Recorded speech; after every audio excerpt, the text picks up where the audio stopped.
ಕರ್ನಾಟಕದಲ್ಲಿ ಆಹಾರ ಭದ್ರತೆಯನ್ನು ಒದಗಿಸಬೇಕು ಅಂತ ಪ್ರಸ್ತುತ ಸರ್ಕಾರ ಮತ್ತು ಹಿಂದಿನ ಘನ ಸರ್ಕಾರಗಳು ಹಲವಾರು ಕಾರ್ಯಕ್ರಮಗಳನ್ನು ಜಾರಿಗೊಳಿಸಿವೆ. Previous government and the present government has introduced many programs to achieve food security in Karnataka. Okay, so food security, ಆಹಾರ ಭದ್ರತೆ ಅಂತ ಬಂದ್ರೆ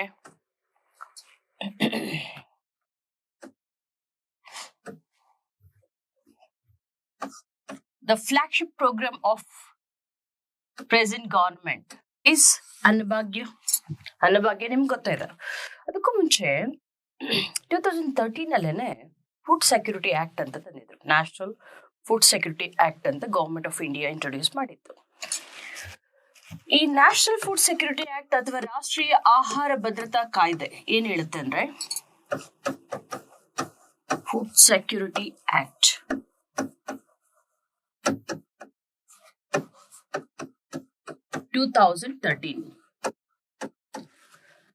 ಸೊ ಈ ಕಾಯ್ದೆ ಏನ್ ಹೇಳುತ್ತೆ ಅಂದ್ರೆ, at least 75% of rural population and 50% of minimum 50% of urban population should get food grains at subsidized rate. Okay, 75% ಗ್ರಾಮೀಣ ಸಮುದಾಯ ಅಂದ್ರೆ 100 ಜನ ಇದಾರೆ ಅಂದ್ರೆ 75 ಜನರಿಗೆ ಸಬ್ಸಿಡೈಸ್ಡ್ ರೇಟ್ ಅಲ್ಲಿ ಅಂದ್ರೆ ಕೈಗೆಟುಕುವ ದರದಲ್ಲಿ ಆಹಾರ ಧಾನ್ಯಗಳು ಲಭ್ಯವಾಗಬೇಕು ಅಂತ. ಅದು ನಗರ ಭಾಗದಲ್ಲಿ ಎಷ್ಟು ಅಂದ್ರೆ 50% of total population. Okay, so ಯಾಕೆ ಈ ಒಂದು ತಾರತಮ್ಯ ಅಂತಂದ್ರೆ, ಹಳ್ಳಿಗಳಲ್ವಾ ಬಡವರು ಜಾಸ್ತಿ ಇರೋದು compare to urban areas. So ಹಾಗಾಗಿ ಹಳ್ಳಿಗಳಿಗೆ 75% ಹಳ್ಳಿಗಳು ಈ ಒಂದು ಸಬ್ಸಿಡಿ ದರದಲ್ಲಿ ಆಹಾರ ಧಾನ್ಯಗಳನ್ನ ಪಡೆಯುತ್ತೆ. ರೈಟ್. ಸೊ ನೆಕ್ಸ್ಟ್ ಏನಪ್ಪಾ ಅಂದ್ರೆ, ಈ ಆಕ್ಟ್ ಅನ್ನ ನೆನ್ಪಿಟ್ಕೋಬೇಕು. ಅದಾದ ನಂತರ ನಮ್ಮಲ್ಲಿ ಈ ನ್ಯಾಷನಲ್ ಫುಡ್ ಸೆಕ್ಯೂರಿಟಿ ಆಕ್ಟ್ ತಂದ ಮೇಲೆ 2013 ಅಲ್ಲಿ ಈ ಆಕ್ಟ್ ಅನ್ನ ತರ್ತಾರೆ. ಆಮೇಲೆ ಅಂತ್ಯೋದಯ ಅನ್ನ ಯೋಜನಾ, ಇದು ಕೇಳೇ ಇರ್ತೀರಾ ನೀವು, ಅಂತ್ಯೋದಯ ಅನ್ನ ಯೋಜನಾ.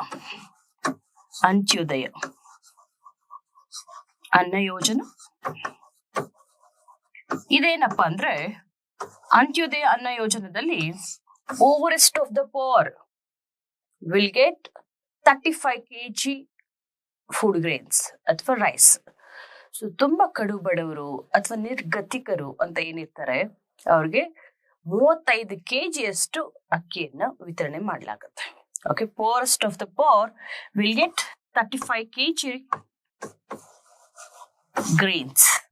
ಓಕೆ, 35 kg ಅಷ್ಟು ಫುಡ್ ಗ್ರೇನ್ ಅನ್ನ ಪ್ರತಿ ಒಂದು ಹೌಸ್ ಹೋಲ್ಡ್ಗೆ, ಅಂದ್ರೆ ಯಾರು ನಿರ್ಗತಿಕ ಬಡವರು ಇರ್ತಾರೆ, ಪೋರೆಸ್ಟ್ ಆಫ್ ದ ಪೋರ್ ಇರ್ತಾರೆ, ಅವ್ರಿಗೆ ಕೊಡ್ತಾರೆ. ಅಂದ್ರೆ ನಮಗ್ ನೋಡಿ, ಈ ಒಂದು ಅಂತ್ಯೋದಯ ಅನ್ನ ಯೋಜನಾದಲ್ಲಿ ಕಡು ಬಡವರಿಗೆ 35 kg ಅಕ್ಕಿ ಕೊಡ್ತಾರದು, ಅದು ಕೇಂದ್ರ ಸರ್ಕಾರದಿಂದ. ಅದಾದ್ಮೇಲೆ ಈ ಪ್ರಧಾನ ಮಂತ್ರಿ ಗರೀಬ್ ಕಲ್ಯಾಣ ಯೋಜನಾ ಅಂತ ತಂದಿದ್ರು. ಓಕೆ, ಅದನ್ನ ಟೆಂಪ್ರರಿ COVID-19 ಟೈಮಲ್ಲಿ ತಂದಿದ್ದು, ಟೈಮ್ ಬೀಯಿಂಗ್ ಅಂತ. ಸೊ ತಾತ್ಕಾಲಿಕವಾಗಿ ಈ ಒಂದು ಸ್ಕೀಮ್ ಅನ್ನ ತರೋದು, ಯಾಕಂದ್ರೆ ಆಗ ತುಂಬಾ ಜನರು ಸಂಕಷ್ಟಕ್ಕೆ ಒಳಗಾಗಿದ್ರು, ಆಹಾರದ ಅಭದ್ರತೆ ಹೆಚ್ಚಾಗಿತ್ತು. ಹಾಗಾಗಿ they have introduced that scheme. ಯಾವುದು? ಪ್ರಧಾನ ಮಂತ್ರಿ ಗರೀಬ್ ಕಲ್ಯಾಣ್ ಯೋಜನಾ. ಈ ಪ್ರಧಾನ ಮಂತ್ರಿ ಗರೀಬ್ ಕಲ್ಯಾಣ್ ಯೋಜನಾದಲ್ಲಿ they are giving food grains at free cost. ಎಷ್ಟು ಕೆಜಿ ಕೊಡ್ತಾರೆ? ಪ್ರಧಾನ ಮಂತ್ರಿ ಗರೀಬ್ ಕಲ್ಯಾಣ್ ಯೋಜನಾ.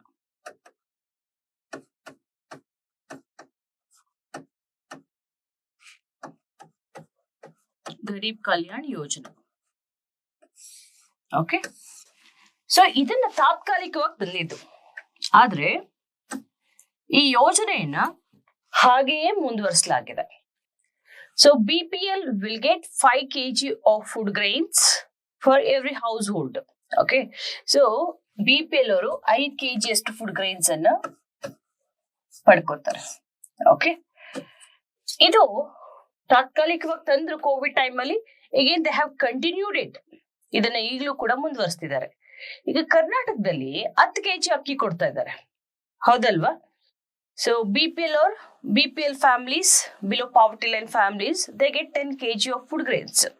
ಅದರಲ್ಲಿ 5 kg ಅಕ್ಕಿಯನ್ನ ಕೇಂದ್ರ ಸರ್ಕಾರ ಈ ಯೋಜನೆಯಲ್ಲಿ ಕೊಡ್ತಾ ಇದೆ. ಗರೀಬ್ ಕಲ್ಯಾಣ್ ಯೋಜನಾ, ಪ್ರಧಾನ ಮಂತ್ರಿ ಗರೀಬ್ ಕಲ್ಯಾಣ್ ಯೋಜನಾದಲ್ಲಿ 5 kg ಕೊಡ್ತಾ ಇದೆ. ಓಕೆ, ಸೊ ಯಾವ ಆಕ್ಟ್ ಕೆಳಗಡೆ ಅಂತದೆ? As I told you, already ಬಂದಿದೆ ನ್ಯಾಷನಲ್ ಫುಡ್ ಸೆಕ್ಯೂರಿಟಿ ಆಕ್ಟ್ ಅಂತ. ಯಾವಾಗ ಬಂದಿರೋದು? 2013ರಲ್ಲಿ. So it's binding on central government to provide food grains at subsidised rate. ಕೊಡ್ಲೇಬೇಕು, ಯಾಕಂದ್ರೆ ಕಾಯ್ದೆ ತಂದಿದೆಯಲ್ಲ. ಸೊ ಆ ನಿಟ್ಟಿನಲ್ಲಿ ಮೊದಲಿಗೆ ಈ ಒಂದು ಕಾಯ್ದೆ ಇತ್ತು, ಇದನ್ನ ಹಿಂಗೇನೆ ಕಂಟಿನ್ಯೂ ಮಾಡಿದ್ದಾರೆ. ಸೊ ಜಾನ್ವರಿ 2023 ಆನ್ವರ್ಡ್ಸ್, ಜಾನ್ವರಿ 2023 ಇಂದ ಇದನ್ನ ನಿರಂತರವಾಗಿ ಕೊಡ್ತಾ ಬಂದಿದ್ದಾರೆ. 5 kg ಫುಡ್ ಗ್ರೈನ್ಸ್ ಅನ್ನ ಕೊಡ್ತಾ ಬಂದಿದ್ದಾರೆ. ಎಸ್, ಪ್ರಧಾನ ಮಂತ್ರಿ ಗರೀಬ್ ಕಲ್ಯಾಣ್ ಅನ್ನ ಯೋಜನಾ ಅಂತ ಕೂಡ ಕರೀತಾರೆ ಇದನ್ನ. ಓಕೆ, ಸೊ ಈ 5 kg ಕೇಂದ್ರ ಸರ್ಕಾರದಿಂದ ಬರ್ತಾ ಇದೆ. ಇನ್ನು 5 kg ಎಲ್ಲಿಂದ ಬರ್ತಿದೆ ಅಂತಂದ್ರೆ ನಮ್ಮ ಅನ್ನಭಾಗ್ಯ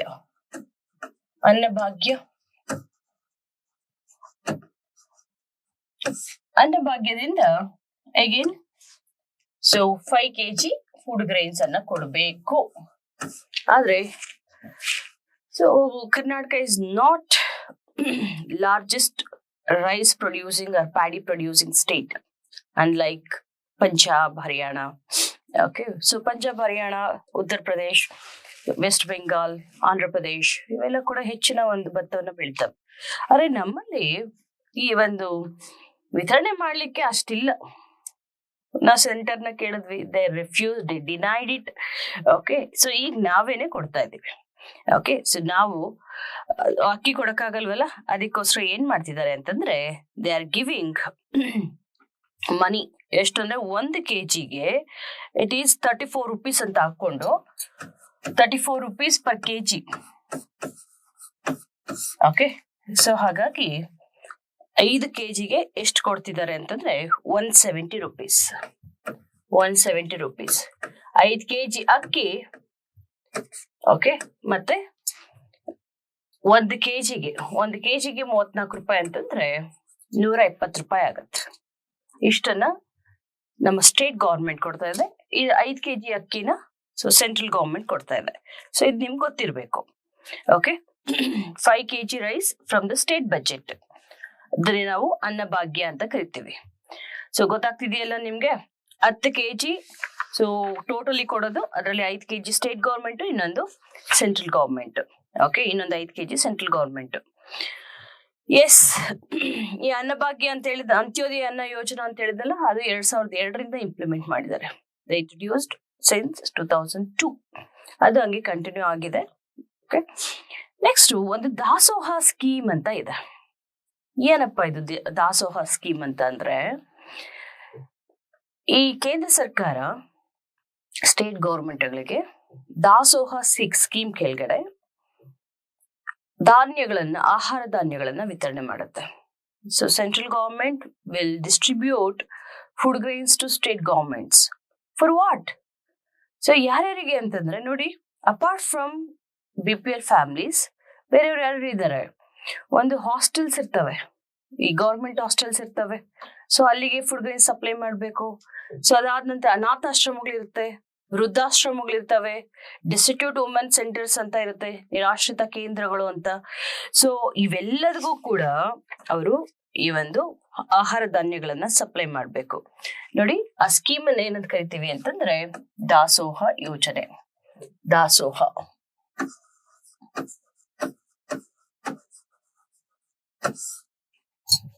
ದಾಸೋಹ ಅಂದ್ರೆ ಸೆಂಟ್ರಲ್ ಗವರ್ಮೆಂಟ್, ಕೇಂದ್ರ ಸರ್ಕಾರ, central government will give food grains to state government. ಕೇಂದ್ರ ಸರ್ಕಾರ ರಾಜ್ಯ ಸರ್ಕಾರಕ್ಕೆ ಆಹಾರ ಧಾನ್ಯಗಳನ್ನು ಕೊಡುತ್ತೆ. ರಾಜ್ಯ ಸರ್ಕಾರ ಯಾರಿಗೆ ಕೊಡ್ತಾರೆ, ಯಾರಿಗೆ ಕೊಡ್ಬೇಕು ಅಂತ ಕೊಡೋದು ಗೊತ್ತಾ ಇದನ್ನ?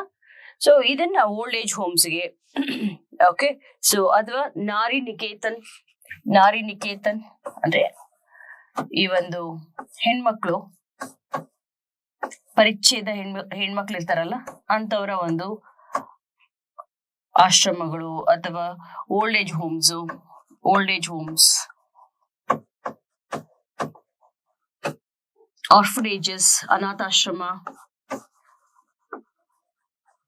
ಇಂಥದಕ್ಕೆಲ್ಲ ಸೊ ಈ ಒಂದು ಸ್ಟೇಟ್ ಗೌರ್ಮೆಂಟ್ ಕೊಡುತ್ತೆ. ಹಾಗಾದ್ರೆ ಸೆಂಟ್ರಲ್ ಗೌರ್ಮೆಂಟ್ ಯಾಕೆ ಕೊಡುತ್ತೆ ಅಂತಂದ್ರೆ ಇದೇ ಉದ್ದೇಶಕ್ಕೆ ಕೊಡುತ್ತೆ. ಸೊ ಅದನ್ನ ಏನಂತ ಕರಿತೀವಿ ಅಂತಂದ್ರೆ welfare institution Dasoha scheme. Welfare institution Dasoha scheme. ದಾಸೋಹ scheme. Welfare institution Dasoha scheme. Okay, listen. ದಾಸೋಹ ಯೋಜನೆ ಅಂದ್ರೆ ಏನು ಅಂತ ಕೇಳ್ಬೋದು, ಅಥವಾ ಕೆಳಗಿನ ಯಾವ ಒಂದು ವಾಕ್ಯ ದಾಸೋಹ ಯೋಜನೆಗೆ ಸಂಬಂಧಿಸಿದಂತೆ ಸರಿಯಾಗಿದೆ ಅಂತ ಕೇಳ್ಬೋದು. ಪ್ಲೀಸ್ ರಿಮೆಂಬರ್, ಒಂದು ಕೇಂದ್ರ ಸರ್ಕಾರ ರಾಜ್ಯ ಸರ್ಕಾರಗಳಿಗೆ ಎಲ್ಲದಕ್ಕೂ ಕೂಡ ಆಹಾರ ಧಾನ್ಯಗಳನ್ನ ಕೊಡುತ್ತೆ. So under which?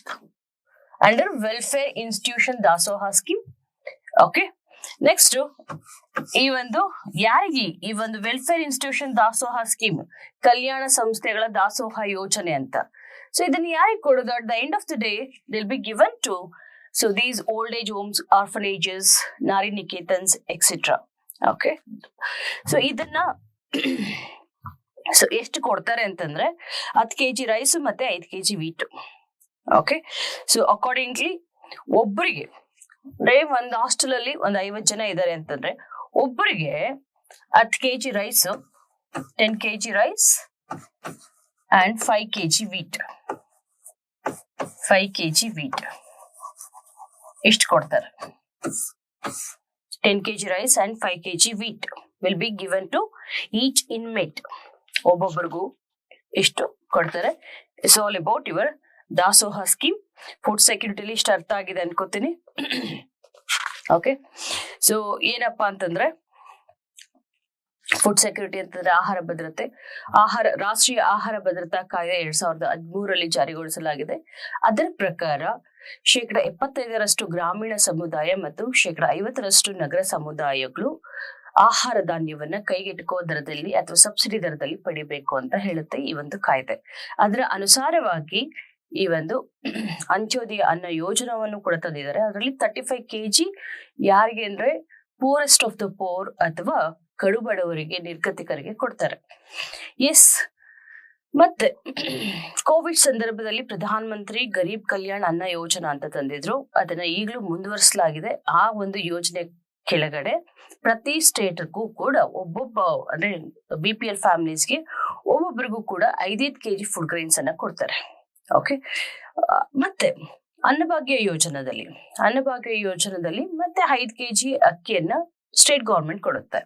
ಆದ್ರೆ ನಮ್ಮಲ್ಲಿ ಈ ಒಂದು ಆಹಾರ ಧಾನ್ಯಗಳ ಕೊರತೆ ಇರೋದ್ರಿಂದ ನಾವು ಅಷ್ಟು ದುಡ್ಡನ್ನ 1 kgಗೆ 34 ರೂಪಾಯಿ ಅಂತೆ. ಸೊ 5 kgಗೆ ಅಷ್ಟು ದುಡ್ಡನ್ನ ಹಾಕಿ ಕೊಡ್ತಾ ಇದ್ದಾರೆ. 170 ರೂಪೀಸ್ ಕೊಡ್ತಾ ಇದ್ದಾರೆ, ದುಡ್ಡು ಕೊಡ್ತಿದ್ದಾರೆ. ಮತ್ತೆ ನೋಡಿ, ಹಾಗಾದ್ರೆ ಮೇಡಮ್ BPL ಬಿಟ್ರೆ ಬೇರೆಯವ್ರಿಗಿಲ್ವಾ ಅಂತಂದ್ರೆ APL ಅವ್ರಿಗೂ ಇದೆ. APL ಅವ್ರಿಗೆ ಸಬ್ಸಿಡೈಸ್ಡ್ ರೇಟ್ ಅಲ್ಲಿ ಕೊಡ್ತಾರೆ. ಅದು 0 ಕಾಸ್ಟ್ ಅಲ್ಲಿ 5 kg ಕೊಡೋದು. ಸೊ APL ಅಂದ್ರೆ ಅಬೋವ್ ಪಾವರ್ಟಿ ಲೈನ್ ಅವ್ರನ್ನ ನೋಡಿ 2 ತರ ಇದೆ: ಪ್ರಿಯಾರಿಟಿ ಹೌಸ್ ಹೋಲ್ಡರ್ಸ್, ನಾನ್ ಪ್ರಿಯಾರಿಟಿ ಹೌಸ್ ಹೋಲ್ಡರ್ಸ್. ಈಗ ಪ್ರಯಾರಿಟಿ ಯಾರಿಗೆ ಕೊಡೋದು ನಮ್ಮ ಸರ್ಕಾರಗಳು? ಒಂದು ಕಡು ಬಡವರಿಗೆ, ಹಿಂದುಳಿದ ವರ್ಗಗಳಿಗೆ, ದುರ್ಬಲ ವರ್ಗಗಳಿಗೆ, ಹೌದಲ್ವಾ? ಇವ್ರನ್ನೆಲ್ಲ ಪ್ರಯಾರಿಟಿ ಹೌಸ್ ಹೋಲ್ಡ್ಸ್ ಅಂತ ಕರಿತೀವಿ. ಇವರಿಗೆ ಸಬ್ಸಿಡಿ ದರದಲ್ಲ, ಫ್ರೀಯಾಗಿ ಕೊಡುತ್ತೆ, free distribution of food grains. But non priority house holds ಅಂತ ಇರ್ತಾರೆ. ಓಕೆ, ನಾನ್ ಪ್ರಿಯಾರಿಟಿ ಅಂತಂದ್ರೆ ಸೊ ಅವ್ರ ಆದ್ಯತಾ ಒಂದು ಇದ್ರಲ್ಲಿ ಬರೋದಿಲ್ಲ, ಗೃಹ ಘಟಕಗಳಾಗಿರೋದಿಲ್ಲ. ಯಾಕಂದ್ರೆ ಸ್ವಲ್ಪ ಮಿಡ್ಲ್ ಕ್ಲಾಸ್ ಅವರು, ಅಬೋವ್ ಪಾವರ್ಟಿ ಲೈನ್, ಓಕೆ, ಬಡತನ ರೇಖೆಗಿಂತ ಕೊಂಚ ಮೇಲಿರೋರು. ಸೊ ಇವ್ರಿಗೂ ಕೂಡ ಆಹಾರ ಧಾನ್ಯಗಳನ್ನ ವಿತರಣೆ ಮಾಡುತ್ತೆ ಸರ್ಕಾರ. At the rate of 15 rupees per kg. Affordable ಒಂದು ರೇಟ್ ಅಲ್ಲಿ 15 ರೂಪೀಸ್ ಪರ್ kg. 1 kgಗೆ 15 ರೂಪಾಯಿ. ಹಂಗೆ ನಾನ್ ಪ್ರಿಯಾರಿಟಿ ಹೌಸ್ ಹೋಲ್ಡ್ ಅವ್ರಿಗೆ ಆಹಾರ ಧಾನ್ಯವನ್ನ ವಿತರಣೆ ಮಾಡುತ್ತೆ. That is nothing but APL ಅಂತ. Okay, this about your food security.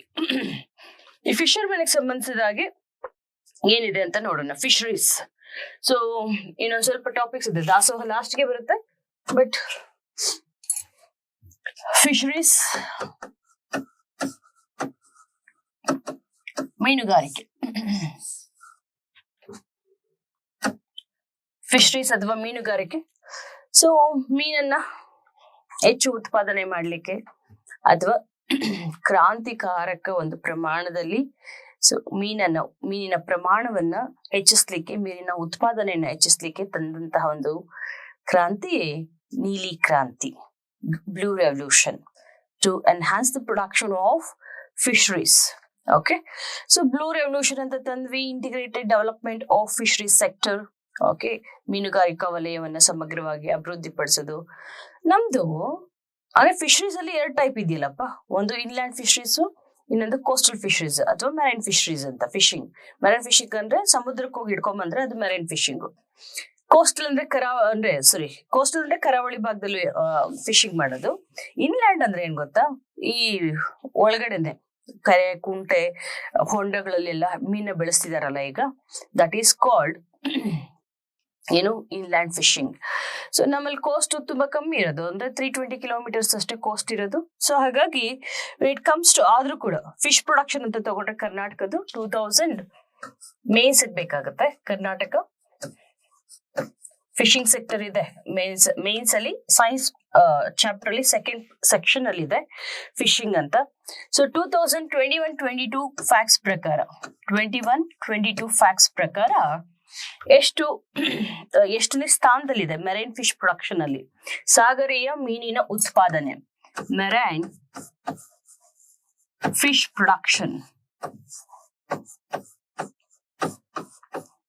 ಈ ಸ್ಟೇಟ್ಮೆಂಟ್ಸ್ ಹಿಂಗೆ ಕೇಳ್ತಾರೆ.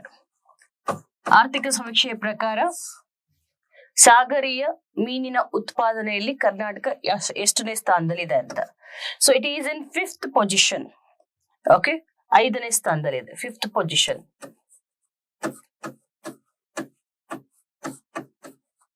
ರೈಟ್.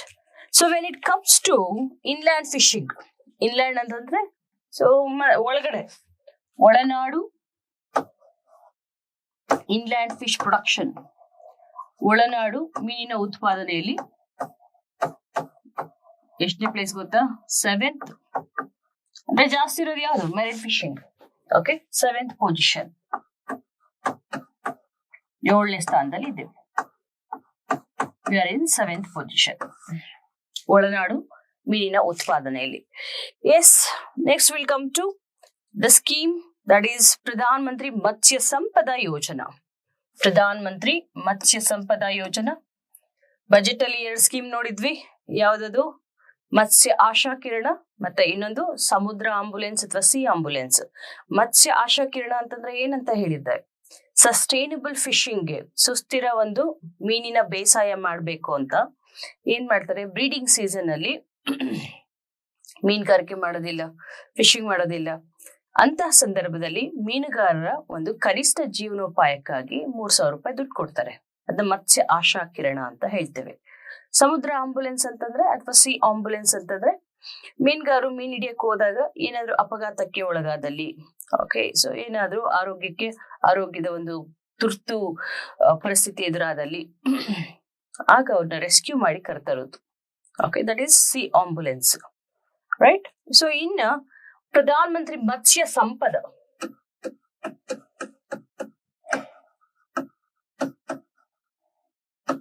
ಮತ್ಸ್ಯ ಸಂಪದ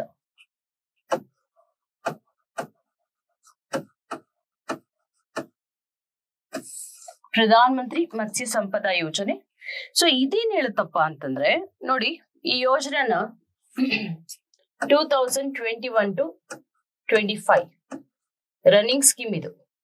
ಪ್ರೆಸೆಂಟ್ ಆಗಿ ಇದು ನಡೀತಾ ಇದೆ, ಮತ್ಸ್ಯ ಸಂಪದ. ಇದರ ಒಂದು ಕಾಂಪೊನೆಂಟ್ಸ್ ಹೇಳ್ತೀನಿ ನೋಡಿ. ಫಸ್ಟ್ ಫಿಶ್ ಕಲ್ಚರ್ ಮಾಡೋದು, ಫಿಶ್ ಕ್ಯಾಪ್ಚರ್ ಮಾಡೋದು, ವ್ಯಾಲ್ಯೂ ಅಡಿಷನ್ ಮಾಡೋದು, ಮಾರ್ಕೆಟಿಂಗ್ ಇನ್ಫ್ರಾಸ್ಟ್ರಕ್ಚರ್ ನ ಡೆವಲಪ್ ಮಾಡೋದು. 4. ಓಕೆ, ಒಂದು ನೋಡಿ, ಫಿಶಿಂಗ್ ಅಂತಂದ್ರೆ ಎಷ್ಟು ಉಳಿದಿರುತ್ತೆ ಅಂತಂದ್ರೆ, ಕೆಲವರು ಮೀನನ್ನ ಹಿಡಿದು ಮಾರ್ಕೆಟಿಗೆ ಸೇರಿಸ್ಬಿಟ್ರೆ ಸೊ ಅದು ಫಿಶಿಂಗ್ ಮುಗಿಯುತ್ತೆ ಅಂತ. ಆದ್ರೆ ಇತ್ತೀಚೆಗೆ ವ್ಯಾಲ್ಯೂ ಅಡಿಷನ್, ಫುಡ್ ಪ್ರೊಸೆಸಿಂಗ್ ಅಂತ ಕೇಳಿದೀರಾ? ಈಗ ಮೀನೆಣ್ಣೆ ಮಾಡ್ತಾರೆ, ಮೀನಿನ ಉಪ್ಪಿನಕಾಯಿ ಮಾಡ್ತಾರೆ. ಓಕೆ, ಸೊ ಮೀನ್ ಸ್ಲೈಸಸ್ ಅಂತ ಮಾಡಿ ಫಿಶ್ ಪ್ರೋಟೀನ್ ಬಾರ್ಸ್ ಅಂತ ಮಾಡ್ತಾರೆ. ಈ ತರ ಅದರ ಒಂದು ಉಪ ಉತ್ಪನ್ನಗಳು, ಸೊ ಅಥವಾ ಈ ಉಪ್ಪು ಮೀನು ಅಂತ ಏನೋ ಮಾಡ್ತಾರೆ. ಈ ತರ ವ್ಯಾಲ್ಯೂ ಅಡಿಷನ್ ಮಾಡಿ, ಫುಡ್ ಪ್ರೊಸೆಸಿಂಗ್ ಮಾಡಿ ಸೊ ಅವುಗಳನ್ನ ಮಾರುಕಟ್ಟೆಗೆ ಸಾಗಿಸಿದಾಗ ಅದರಿಂದ ಹೆಚ್ಚು ಆದಾಯ ಕೂಡ ಬರುತ್ತೆ, ದೀರ್ಘಾವಧಿ ಬಾಳಿಕೆನೂ ಕೂಡ ಸೊ ಈ ಒಂದು ಪ್ರೊಸೆಸ್ಡ್ ಫುಡ್ ಇರುತ್ತೆ, ಹಾಗಾಗಿ ಇನ್ಕಮ್ ಜಾಸ್ತಿ ಬರುತ್ತೆ. ಈ ನಿಟ್ಟಿನಲ್ಲಿ there encouraging value addition of this fishing sector under this Sampada Yojana. ನೋಡಿ ಯಾವ್ಯಾವ್ದಕ್ಕೆ ಇಲ್ಲಿ ಆದ್ಯತೆ ಕೊಡ್ತಾರೆ ಅಂದ್ರೆ, ಫಸ್ಟ್ ಫಿಶ್ ಕಲ್ಚರ್ ಮಾಡಬೇಕು, ಮೀನನ್ನ ಸಾಕಾಣಿಕೆ ಮಾಡೋದು fish culture. Okay,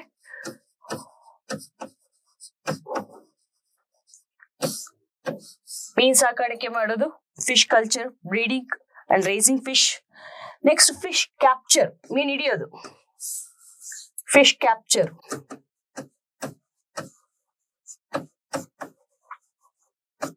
okay, fish capture ಅಲ್ಲಿ ಹಾರ್ವೆಸ್ಟ್ ಮಾಡೋದು ಅಂತಂದ್ರೆ ಹೋಗಿ ಆ ಒಂದು ಸೋರ್ಸ್ ಇಂದ, okay, marine fishing, fresh water, inland ಎಲ್ಲ ಫ್ರೆಶ್ ವಾಟರ್ ಇರುತ್ತೆ. ಓಕೆ, ಮೆರೈನ್ ಫಿಶಿಂಗ್ ಅಂತಂದ್ರೆ ಉಪ್ಪು ನೀರಲ್ಲಿ ಯಾವ್ದು ಅಂದ್ರೆ ತೊಟ್ಟಿಲ್ ಬೆಳೆಸಿದ್ರೆ ಅಲ್ಲಿ ಹೋಗಿ ಇಟ್ಕೊಂಡ್ ಬರೋದು, ಅಥವಾ ಸಮುದ್ರದ ಮೀನು ಅದನ್ನ ಇಟ್ಕೊಂಡ್ ಬರೋದಕ್ಕೆ ಫಿಶ್ ಕ್ಯಾಪ್ಚರ್ ಅಂತ ಕರಿತೀವಿ. ಮೂರನೇದು ಇಲ್ಲಿ ಈ ಪಾಯಿಂಟ್ ತುಂಬಾ ಇಂಪಾರ್ಟೆಂಟ್, ವ್ಯಾಲ್ಯೂ ಅಡಿಷನ್, ಮೌಲ್ಯವರ್ಧನೆ. ಇದು ಫಸ್ಟ್ ಒನ್ ಫಿಶ್ ಕಲ್ಚರ್, ಎರಡನೇದು ಫಿಶ್ ಕ್ಯಾಪ್ಚರ್, ಮೂರನೇದು value addition, fourth one will be marketing. So value addition ಅಂದ್ರೆ ಆಗ್ಲೇ ಹೇಳ್ದೆ ನಾನು, ಫಿಶ್ ಇಂದ, ಸೊ ಫಿಶ್ ಅಗೇನ್ ಪೆರಿಷಬಲ್ ಗೂಡ್ ಅಲ್ವಾ, ಕೊಳೆತು ಹೋಗುವಂತಹ ಒಂದು ಪದಾರ್ಥ, ಅದಕ್ಕೋಸ್ಕರ ಅದಕ್ಕೆ ವ್ಯಾಲ್ಯೂ ಅಡಿಷನ್ ಮಾಡ್ಬೇಕು. ವ್ಯಾಲ್ಯೂ ಅಡಿಷನ್ ಹೆಂಗ್ ಮಾಡೋದು? ಸೊ ಹೇಳಿದ್ನಲ್ಲ, ಅದ್ರ ಫಿಶ್ ಪಿಕ್ಕಲ್ ಮಾಡೋದು ಅಥವಾ ಅದರದ್ದು ಪ್ರೊಸೆಸ್ಡ್ ಒಂದು ಪ್ರಾಡಕ್ಟ್ ಆಗಿ ಅದನ್ನ ಕನ್ವರ್ಟ್ ಮಾಡೋದು, ಪ್ರಿಸರ್ವೇಟಿವ್ಸ್ ಎಲ್ಲ ಹಾಕಿ. ಸೊ ಈಗ ಮಾರ್ಕೆಟಿಂಗ್ ಮಾಡಿ ಅವುಗಳಿಗೆ ಒಂದು ಉತ್ತಮವಾದ ಬೆಲೆಯನ್ನ ಅಥವಾ ದರವನ್ನ ದಕ್ಸ್ಕೊಡೋದು. Okay, that's about your Matsya Sampada. Okay, next ಇನ್ನೊಂದು fisherman distress relief fund ಅಂತ. ಓಕೆ, ಮತ್ಸ್ಯ ಸಂಪದ ಗೊತ್ತಾಯ್ತು ಅನ್ಕೋತೀನಿ. ಫಿಶರ್ ಮ್ಯಾನ್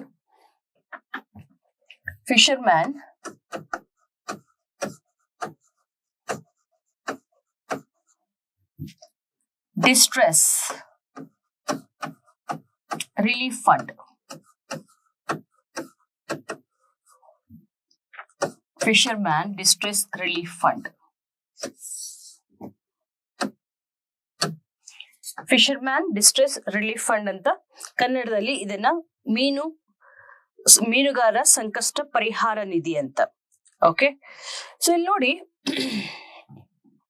ಒಂದ್ ವೇಳೆ ಮೀನ್ ಹಿಡಿಯೋರು, ಓಕೆ, ಮೀನ್ ಹಿಡಿಯಕ್ ಹೋಗಿ ಪ್ರವಾಹ ಎದುರಾಗಿನೋ, ಓಕೆ, ಅಥವಾ ಅಲ್ಲಿ ಸುನಾಮಿ ಆಗಿನೋ ಏನೋ ಆಗಿ ಸೊ ತೀರ್ಕೊಂಡ್ರು ಅಂತ ಅನ್ಕೊಂಡ್ರೆ, so death or dying. So when they are engage in fishing, ಮೀನ್ ಹಿಡಿಯಕ್ ಹೋದಾಗ ಅವ್ರನ್ನ ಸಾವನ್ನಪ್ಪಿದ್ರೆ ಅವರಿಗೆ 6 ಲಕ್ಷ ರೂಪಾಯಿ ಕಂಪನ್ಸೇಷನ್ ಕೊಡ್ತಾರೆ. ಓಕೆ, ಸೊ ಡೆತ್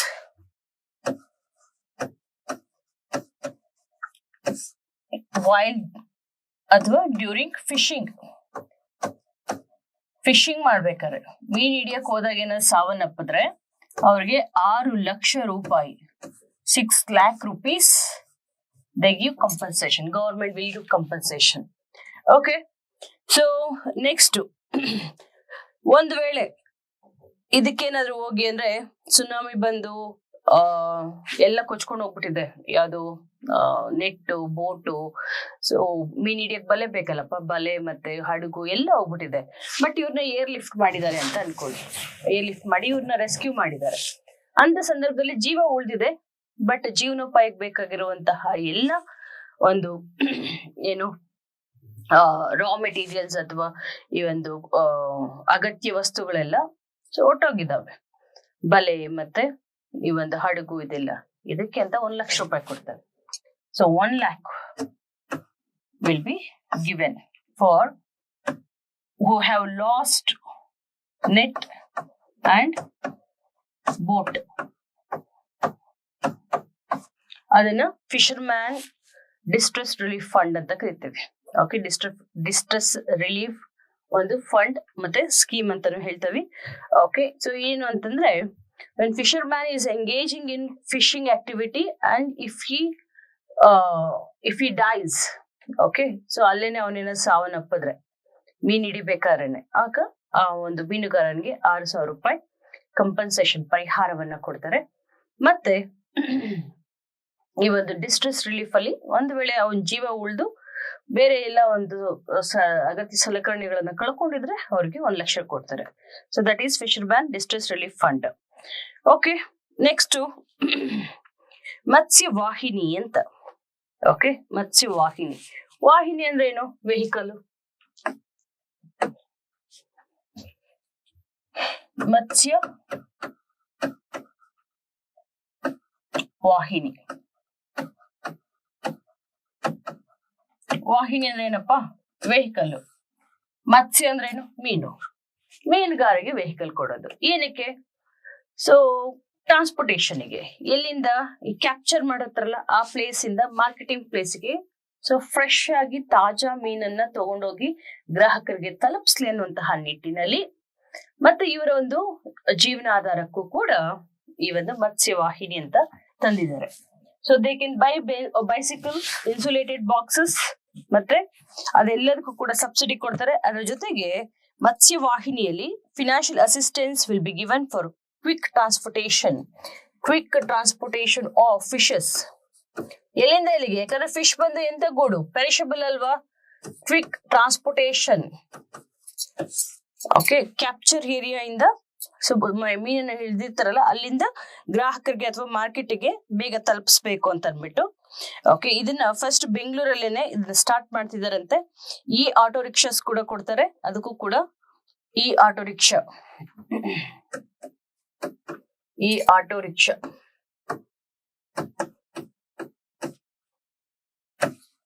ವಿತರಣೆ ಮಾಡ್ತಾರೆ.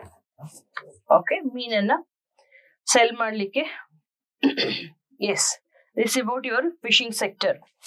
ಇಟ್ ವಿಲ್ ಫಸ್ಟ್ ಇದನ್ನ ಈ auto rickshaw to sell fishes ಅದನ್ನ ಎಲ್ಲಿ ಪೈಲಟ್ ಪ್ರಾಜೆಕ್ಟ್ ಮಾಡ್ತಿದಾರಂತೆ ಗೊತ್ತಾ? ಬೆಂಗಳೂರಲ್ಲೇ ಫಸ್ಟ್ ಅಂತ. Okay, so next Matsya Vahini ಅಂತಂದ್ರೆ ಗೊತ್ತಾಯ್ತು ನಿಮ್ಗೆ. It is part of Sampada only. Sampada ಒಂದು ಸ್ಕೀಮ್ ಅಲ್ಲಿ ಏನಂತ ಹೇಳಿದ್ದಾರೆ? ಒಂದು ವ್ಯಾಲ್ಯೂ ಅಡಿಷನ್ ಅಂದ್ರೆ ಫಿಶ್ ಅನ್ನ ಮೊದಲಿಗೆ ಬ್ರೀಡ್ ಮಾಡ್ಬೇಕು. ಓಕೆ, ಸೊ ಬ್ರೀಡ್ ಮಾಡಿ ಕ್ಯಾಪ್ಚರ್ ಮಾಡಿ ವ್ಯಾಲ್ಯೂ ಅಡಿಷನ್ ಮಾಡ್ಬೇಕು. ವ್ಯಾಲ್ಯೂ ಅಡಿಷನ್ ಮಾಡಿದ್ಮೇಲೆ ಸೊ ಅದನ್ನ ಮಾರುಕಟ್ಟೆಗೆ ತಲುಪಿಸ್ಬೇಕು. ಓಕೆ, ಸೊ ತಲುಪಿಸ್ಲಿಕ್ಕೂ ಬೇಕಾದ್ರೆ ಈ ಒಂದು ಟ್ರಾನ್ಸ್ಪೋರ್ಟೇಷನ್ ಫೆಸಿಲಿಟಿ ಬೇಕಲ್ವಾ? ಸೊ ಆ ಟ್ರಾನ್ಸ್ಪೋರ್ಟೇಷನ್ ಫೆಸಿಲಿಟಿ ಸೊ ತಗೊಂಡ್ಲಿಕ್ಕೆ ಫಿನಾನ್ಷಿಯಲ್ ಅಸಿಸ್ಟೆನ್ಸ್ ಅಥವಾ ಆರ್ಥಿಕ ನೆರವನ್ನ ಸರ್ಕಾರ ಕೊಡುತ್ತೆ. Okay, this about your fishing. Next animal ಹಸ್ಬೆಂಡ್ರಿಗೆ ಬರೋಣ. ಅನಿಮಲ್ ಹಸ್ಬೆಂಡ್ರಿ, ಎಸ್, ಫಸ್ಟ್ ಬಂದು ಅನಿಮಲ್ ಹಸ್ಬೆಂಡ್ರಿಲಿ livestock population. Okay, livestock population, ಪಶು ಸಾಕಾಣಿಕೆ, ಪಶುಸಂಗೋಪನೆ.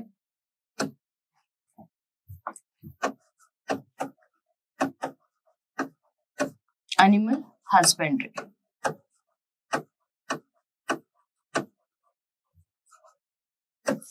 ಪಶುಸಂಗೋಪನೆ. ಸ್ವಲ್ಪ ಫ್ಯಾಕ್ಟ್ಸ್ ಬರ್ಕೋಬೇಕು ಇಲ್ಲಿ. ಅಂದ್ರೆ ಈ ಒಂದು ಲೈಫ್ ಸ್ಟಾಕ್ ಸೆನ್ಸಸ್ ಅಂತ ಕೂಡ ಮಾಡ್ತೀವಿ. ಓಕೆ, ನಮ್ಮಲ್ಲಿ ಜಾನುವಾರುಗಳ ಒಂದು ಗಣತಿ ಅಂತ, ಬರೀ ಜನಗಣತಿ ಅಲ್ಲ, ಜಾನುವಾರು ಗಣತಿ ಕೂಡ ಮಾಡ್ತೀವಿ. ಸೊ ನಮ್ಗೆ ಇವಾಗ ಅಂದ್ರೆ ಪ್ರೆಸೆಂಟ್ ಓಕೆ, ಸೊ ಯಾವ್ದು ಡೇಟಾ ಅವೈಲೇಬಲ್ ಇದೆ ಅಂದ್ರೆ 20ನೇ ಲೈಫ್ ಸ್ಟಾಕ್ ಸೆನ್ಸಸ್, 20ನೇ ಜಾನುವಾರು ಗಣತಿ, 20th ಲೈಫ್ ಸ್ಟಾಕ್ ಸೆನ್ಸಸ್. ಈ ಜನಗಣತಿ ಪ್ರಕಾರ ಜಾನುವಾರು ಗಣತಿ ಪ್ರಕಾರ ಎಷ್ಟು ಕೋಟಿ ದನಕರುಗಳಿದಾವೆ ಅಂತ ನೋಡೋಣ. ಸೊ ನಮ್ಮಲ್ಲಿ 3 ಕೋಟಿ, ಕರ್ನಾಟಕದಲ್ಲಿ 3.3 ಕೋಟಿ ಈ ಒಂದು ಲೈಫ್ ಸ್ಟಾಕ್ ಪಾಪ್ಯುಲೇಷನ್ ಇದಾವೆ ಅಂತ. ಅಂದ್ರೆ ಜಾನುವಾರುಗಳು. ಜನ ಇರೋದು 6 ಕೋಟಿ, ಸೊ ಲೈಫ್ ಸ್ಟಾಕ್ ಇರೋದು 3 ಕೋಟಿ. ಓಕೆ, ಸೊ ನೆಕ್ಸ್ಟ್ ಕೋಳಿ ಅಂತ ಬಂದ್ರೆ 6 ಕೋಟಿ ಜನರಿಗೆ ಸೊ ಒಂದು ಅಟ್ಲೀಸ್ಟ್ ಮ್ಯಾಚ್ ಆಗಂಗೆ 6 ಕೋಟಿ ಕೋಳಿ ಪೌಲ್ಟ್ರಿ ಪಾಪ್ಯುಲೇಷನ್ ಇದೆಯಂತೆ. ಎಷ್ಟಿದೆ ಗೊತ್ತಾ? 5.95 crore ಪೌಲ್ಟ್ರಿ ಕೋಳಿ. ಬರೀ ಇದಾಗಿದ್ರೆ ಸಾಕಾಗ್ತಿರ್ಲಿಲ್ಲ ಬಿಡಿ, ನಾಟಿ ಕೋಳಿ ಅಂದ್ರೆ ಸಾಕಾಗ್ತಿರ್ಲಿಲ್ಲ, ರೇರಿಂಗ್ ಇಂಡಿಜಿನಿಯಸ್ಲಿ. ಓಕೆ, ಬಟ್ ಈಗ ಎಲ್ಲ ಕ್ರಾಸ್ ಬ್ರೀಡ್ಸ್ ಅಂತ ಬರ್ತಿದೆ, ಅದ್ರ ಜೊತೆಗೆ ಪೌಲ್ಟ್ರಿ ಫಾರ್ಮಿಂಗ್ ಅಂತ ಬರ್ತಿದೆ. ಅದರಿಂದ ಈ ಹೈಬ್ರಿಡ್ ತಳಿಗಳನ್ನ ಬೇಗ ಬೇಗ ಉತ್ಪತ್ತಿ ಮಾಡ್ತಿದೆ. ಯಾಕಂದ್ರೆ ಅಷ್ಟು ನೀಡ್ ಇದೆ, ನಮ್ಮ ಒಂದು ಕನ್ಸಂಪ್ಷನ್ ಜಾಸ್ತಿ ಆಗಿದೆ, ಸೇವನೆ ಜಾಸ್ತಿ ಆಗಿರೋದ್ರಿಂದ ಅಗತ್ಯ ಹೆಚ್ಚಾಗ್ತಿದೆ, ಬೇಡಿಕೆ ಹೆಚ್ಚಾಗ್ತಿದೆ. ಹಾಗಾಗಿ ಪೌಲ್ಟ್ರಿ ಗ್ರೋತ್ ಕೂಡ ಅಷ್ಟೇ ರ್ಯಾಪಿಡ್ ಫೇಸ್ ಅಲ್ಲಿ ಆಗ್ತದೆ. Poultry sector growth. ಮತ್ತೆ ಇಂಡಿಯಾಗೆ ಕರ್ನಾಟಕದ ಕಾಂಟ್ರಿಬ್ಯೂಷನ್ ಎಷ್ಟಪ್ಪ ಅಂತಂದ್ರೆ, ಲೈಫ್ ಸ್ಟಾಕ್ ತಗೊಂಡ್ರೆ so 5.4% of India's total life stock population. Total life stock population ಅಲ್ಲಿ ಇದು ಇಂಡಿಯಾದು ಲೈಫ್ ಸ್ಟಾಕ್ ಪಾಪ್ಯುಲೇಷನ್ ಅಲ್ಲಿ 5.41% ಲೈಫ್ ಸ್ಟಾಕ್ ನಮ್ಮ ಕರ್ನಾಟಕದ್ದು. ಇಂಡಿಯಾ ಲೈಫ್ ಸ್ಟಾಕ್ ಅಲ್ಲಿ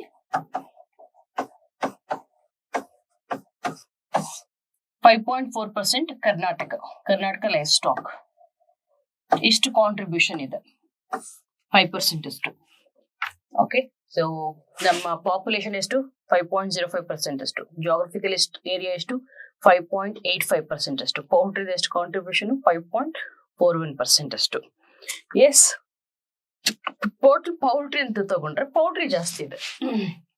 ಇದನ್ನೇ ಪೌಲ್ಟ್ರಿ ಮಾಡಿದ್ರೆ, ಸೊ ಲೈಫ್ ಸ್ಟಾಕ್ ಬದಲು ಪೌಲ್ಟ್ರಿ, ಕೋಳಿ ಸಾಕಾಣಿಕೆ ಅಂತ ಮಾಡಿದ್ರೆ ಕುಕ್ಕುಟೋದ್ಯಮ ಅಂತೀವಿ ಕನ್ನಡದಲ್ಲಿ. ಪೌಲ್ಟ್ರಿ ಅಂತ ತಗೊಂಡ್ರೆ ದಿಸ್ ಈಸ್ ಆಲ್ಮೋಸ್ಟ್ 98%, ಅಪ್ರಾಕ್ಸಿಮೇಟ್ಲಿ 7%. ಜಾಸ್ತಿ ಇರೋದು ಯಾವ್ದ್ರಲ್ಲಿ? ಕೋಳಿ ಸಾಕಾಣಿಕೆಯಲ್ಲಿ. ಯಾಕಂದ್ರೆ ಸೂಕ್ತವಾದ ವಾತಾವರಣ ಇದೆ ನಮ್ಮ ಕರ್ನಾಟಕದಲ್ಲಿ. ಸೊ ಕರ್ನಾಟಕ ಎಂತ ವಲಯದಲ್ಲಿ ಬರೋದು? ಸೊ ಸಮಶೀತೋಷ್ಣ ವಲಯನ ಅಥವಾ ಉಷ್ಣ ವಲಯದಲ್ಲ? ಉಷ್ಣ ವಲಯದಲ್ಲಿ ಒಂದು ಕೋಳಿ ಸಾಕಾಣಿಕೆ ಚೆನ್ನಾಗಿ ಆಗುತ್ತೆ. ಓಕೆ, ಟ್ರಾಪಿಕಲ್ ಒಂದು ಕ್ಲೈಮೇಟ್ ಇರಬೇಕು. ನಮ್ಮ ಕರ್ನಾಟಕದಲ್ಲಿ ಟ್ರಾಪಿಕಲ್ ಕ್ಲೈಮೇಟ್ ಇದೆ, ಅದಕ್ಕೋಸ್ಕರ ಕೋಳಿ ಸಾಕಾಣಿಕೆಗೆ ಅತ್ಯುತ್ತಮ ತಾಣ ಅಂತ ಹೇಳ್ಬೋದು. ಎಸ್, ನೆಕ್ಸ್ಟ್ ಬಂದು ಎಕನಾಮಿಕ್ ಕಾಂಟ್ರಿಬ್ಯೂಷನ್. ಓಕೆ, ಸೊ ಇದೆಲ್ಲ ನಮ್ಮ ಇದ್ರದ್ದು ಲೈಫ್ ಸ್ಟಾಕ್ ಸೆನ್ಸಸ್ ನೋಡಿದ್ವಿ. ಕರ್ನಾಟಕದ ಕಾಂಟ್ರಿಬ್ಯೂಷನ್ ಎಷ್ಟಿದೆ, ಅಥವಾ ಎಷ್ಟು ಕೋಟಿ ಕೋಳಿಗಳಿದಾವೆ, ಎಷ್ಟು ಕೋಟಿ ಜಾನುವಾರುಗಳಿದಾವೆ, ಇದನ್ನು ಕೂಡ ನೋಡಿದ್ವಿ. ಹೇಳ್ತಾರೆ UPSC ಕೂಡ ಕ್ವಶನ್ ಬಂದಿದೆ. ಓಕೆ, ಸೊ ಸರ್ವೆ ಇಂದ ಈ ಫ್ಯಾಕ್ಟ್ಸ್ ಅನ್ನ ತೆಗೆದು ಹಂಗೆ ಡೈರೆಕ್ಟ್ ಆಗಿ ಸ್ಟೇಟ್ಮೆಂಟ್ ಅಲ್ಲಿ ಕೊಡ್ತಾರೆ. ನೆಕ್ಸ್ಟ್, ಅನಿಮಲ್ ಹಸ್ಬೆಂಡ್ರಿ ನಮ್ಮ ಕರ್ನಾಟಕ ಟೋಟಲ್ GSDPಗೆ ಎಷ್ಟು ಕಾಂಟ್ರಿಬ್ಯೂಷನ್ ಕೊಡ್ತಾ ಇದೆ ಅಂತ.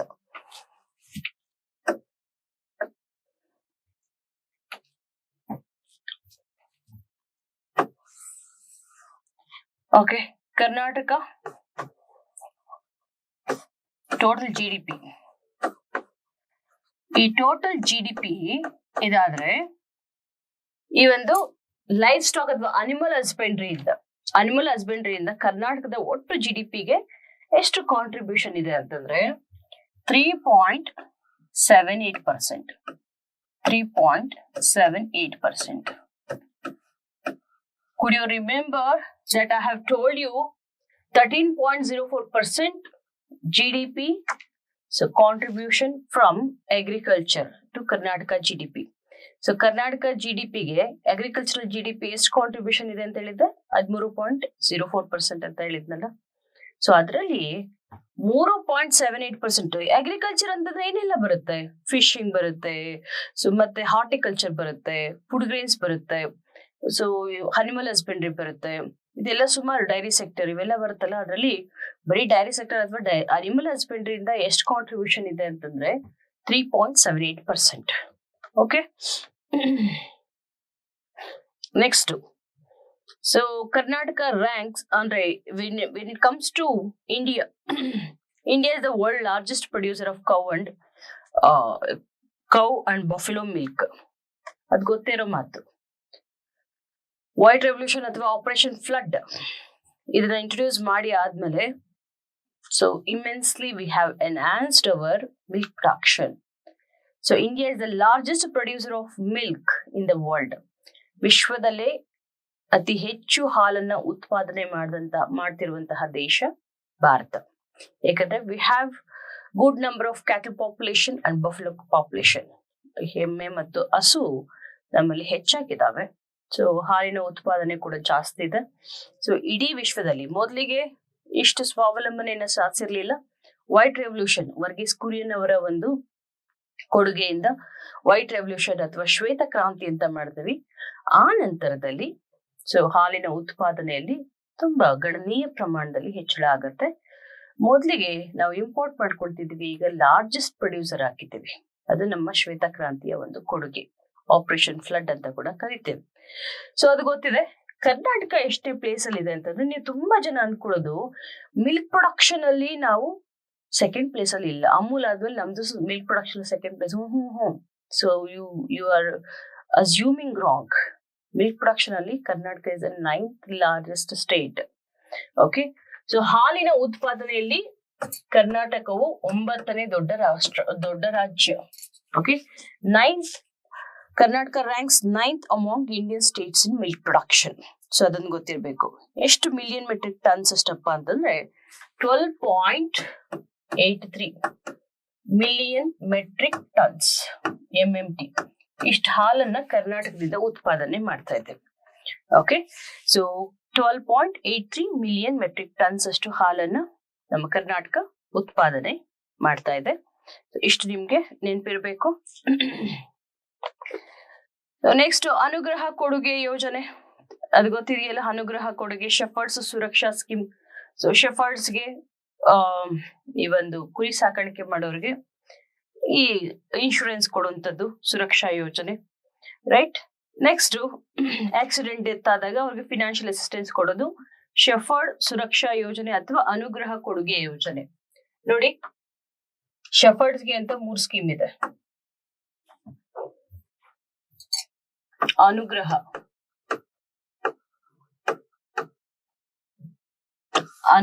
ಕೊಡುಗೆ,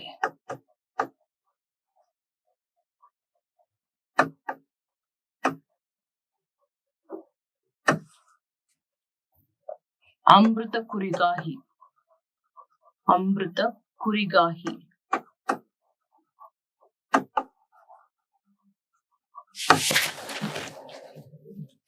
ಎಸ್,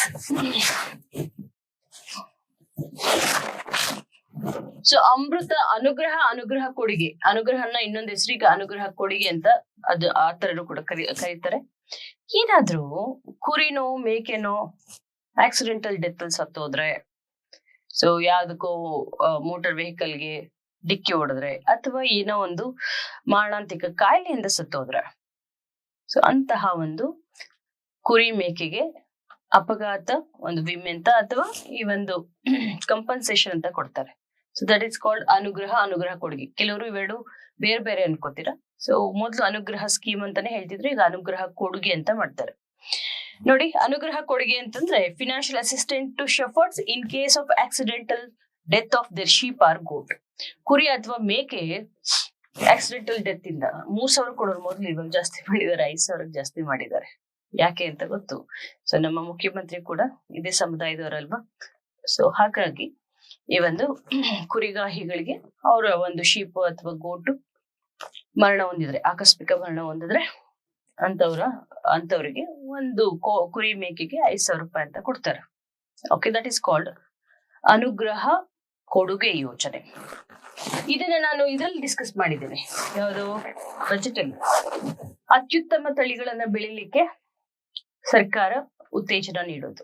ಓಕೆ, 10,000 ಬೆನಿಫಿಷರೀಸ್ಗೆ ಈ ಒಂದು ಅನುಗ್ರಹ ಕುರಿಗಾಹಿ, ಅಮೃತ ಕುರಿಗಾಹಿ ಯೋಜನೆಯಲ್ಲಿ ಅನುದಾನವನ್ನ ಕೊಡ್ತಾ ಇದ್ದಾರೆ, ರೈಟ್. ನೆಕ್ಸ್ಟ್ ನೋಡಿ, ಕುರಿ ಅಥವಾ ಮೇಕೆ ಸತ್ತೋದ್ರೆ 5,000 ರೂಪಾಯಿ ಕೊಡ್ತಾರೆ. ಓಕೆ, 6 ತಿಂಗಳಿಗಿಂತ ಮೇಲಿರುವಂತಹ ಕುರಿ ಮತ್ತೆ ಮೇಕೆ ಸತ್ತೋದ್ರೆ, ಕುರಿಗೆ 6 ತಿಂಗಳಾಗಿದ್ರೆ ಅಥವಾ ಮೇಕೆಗೆ 6 ತಿಂಗಳ ಮೇಲೆ ಆಗಿದ್ರೆ ಅದಕ್ಕೆ 5,000 ಕೊಡ್ತಾರೆ.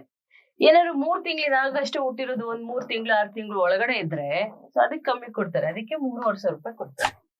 ಓಕೆ, 5,000 ಯಾವ್ದಕ್ಕೆ? 6 ತಿಂಗಳು ಮೇಲ್ಪಟ್ಟಂತಹ ಒಂದು ಕುರಿ ಮೇಕೆಗೆ. 3 ರಿಂದ 6 ತಿಂಗಳು ಅಂತಂದ್ರೆ ಯಾವ್ದು ಕೊಡೋದು? ಎಷ್ಟು ಕೊಡ್ತಾರೆ ಅಂದ್ರೆ 3,000 ಒಳಗಡೆ ಕೊಡ್ತಾರೆ. ಓಕೆ, ನೆಕ್ಸ್ಟ್ ಇದನ್ನ ಇಂಪ್ಲಿಮೆಂಟ್ ಮಾಡೋದು ಯಾವುದು? ಅನುಗ್ರಹ ಕೊಡುಗೆ ಯೋಜನೆ. ಇದಕ್ಕೆ ಶೆಫರ್ಡ್ ಸುರಕ್ಷಾ ಯೋಜನೆ ಅಂತ ಕೂಡ ಕರೀತಾರೆ. ಇಂಪ್ಲಿಮೆಂಟ್ ಮಾಡೋದು ಯಾರು ಅಂತಂದ್ರೆ Karnataka sheep and wool development corporation limited. Karnataka sheep and wool corporation development limited. Sheep Karnataka sheep and wool, Karnataka ಕುರಿ ಮತ್ತು ಉಣ್ಣೆ ಅಭಿವೃದ್ಧಿ ನಿಗಮ, ಕರ್ನಾಟಕ ಉಣ್ಣೆ ಮತ್ತು ಅಭಿವೃದ್ಧಿ ನಿಗಮ. ಆಮೇಲೆ ನೋಡಿ, ಈ ಅನಿಮಲ್ ಹಸ್ಬೆಂಡ್ರಿಲಿ ಈ ಒಂದು ಸರ್ವೆ ಪ್ರಕಾರ ಲೆದರ್ ಪ್ರೊಸೆಸಿಂಗ್ ಪ್ಲಾಂಟ್ ಅಂತ, ಲೆದರ್ ಅಂತಂದ್ರೆ ಏನು, ಚರ್ಮವನ್ನ ಹದ ಮಾಡುವಂತಹ ಒಂದು ಘಟಕವನ್ನ ಚೇಲನಹಳ್ಳಿ ವಿಲೇಜ್, ಅದೆಲ್ಲಿದೆ ಅಂದ್ರೆ ತುಮಕೂರು ಹತ್ರ. ಓಕೆ, ಚೇಲನಹಳ್ಳಿಯಲ್ಲಿ ಲೆದರ್ ಪ್ರೊಸೆಸಿಂಗ್ ಪ್ಲಾಂಟ್, ಚೇಲನಹಳ್ಳಿ.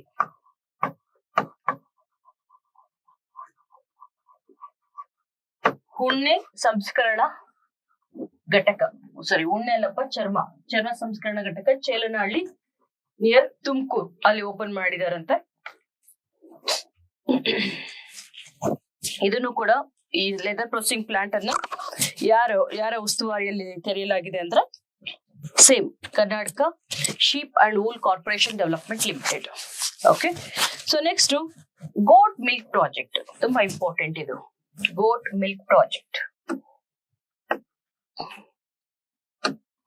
ಗೋಟ್ ಮಿಲ್ಕ್ ಪ್ರಾಜೆಕ್ಟ್.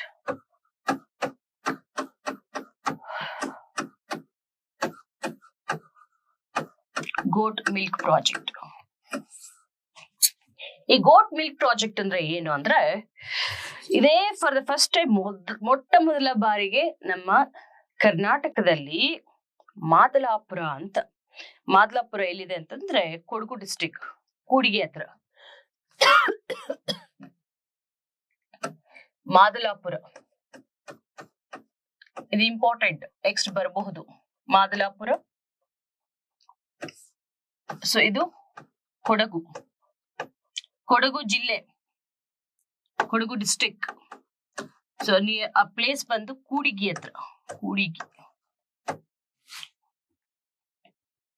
ಕೂಡಿಗೆ ಸಬ್ ಸೆಂಟರ್. ಸೊ ಅಲ್ಲಿ ಈ ಒಂದು ಗೋಟ್ ಮಿಲ್ಕ್ ಪ್ರಾಜೆಕ್ಟ್ ಅನ್ನ ಮಾಡ್ತಿದ್ದಾರೆ. ಸೊ ಏನಪ್ಪ ಈ ಗೋಟ್ ಮಿಲ್ಕ್ ಪ್ರಾಜೆಕ್ಟ್ ಅಂತಂದ್ರೆ ಏನು ಅಂತಂದ್ರೆ, ಆಡು ಮುಟ್ಟದ ಸೊಪ್ಪಿಲ್ಲ ಅಂತ ಕೇಳಿದೀವಿ ನಾವು. ಓಕೆ, ಅಂದ್ರೆ ಈ ಆಡಿನ ಹಾಲಲ್ಲಿ ಹೇರಳವಾದಂತಹ ಪೋಷಕಾಂಶಗಳು ಇರುತ್ತೆ. ಓಕೆ, ಸೊ ಹಾಗಾಗಿ ರಿಚ್ ನ್ಯೂಟ್ರಿಯೆಂಟ್ಸ್ ಇರೋದ್ರಿಂದ ಈ ಹಾಲನ್ನ ಅಪೌಷ್ಟಿಕ ಮಕ್ಕಳಿಗೆ, ಓಕೆ, ಸೊ ಅಥವಾ ಇಮ್ಯುನಿಟಿ ಬೂಸ್ಟ್ ಮಾಡ್ಲಿಕ್ಕೂ ಕೂಡ ಇದು ಸಹಾಯಕವಾಗುತ್ತೆ.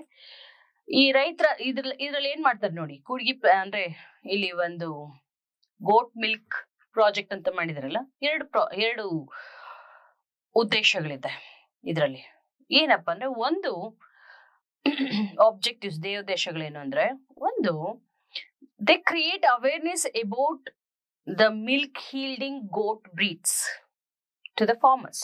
ರೈತರಿಗೆ ನೋಡ್ರಪ್ಪ, ಮೇಕೆನ ನೀವು ಬರೀ ಮಾಂಸಕ್ಕಾಗಿ ಸಾಕೋದಲ್ಲ, ಹಾಲಿಗೋಸ್ಕರ ಕೂಡ ಸಾಕ್ಬೋದು. ಮಿಲ್ಕ್ ಅನ್ನ ಜಾಸ್ತಿ ಪ್ರೊಡ್ಯೂಸ್ ಮಾಡುವಂತಹ ಬ್ರೀಡ್ಸ್ ಇವೆ. ಸೊ ಇದ್ರ ಬಗ್ಗೆ ತರಬೇತಿನ ಕೊಡ್ತಾರೆ ರೈತರಿಗೆ ಇಲ್ಲೇನೆ. ಓಕೆ, ಕೂಡ್ಗಿ ಹತ್ರ.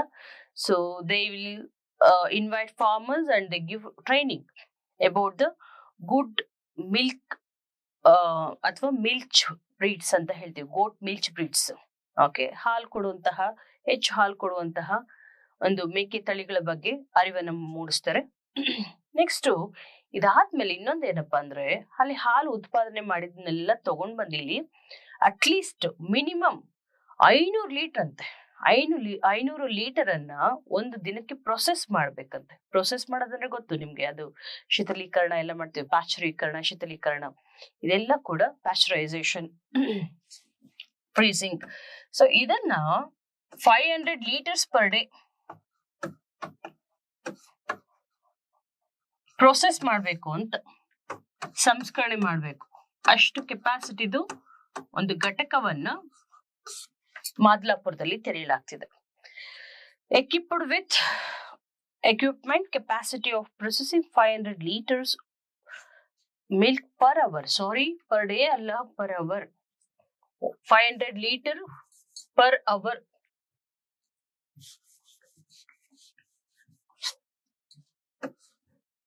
ಒನ್ ಅವರ್ಗೆ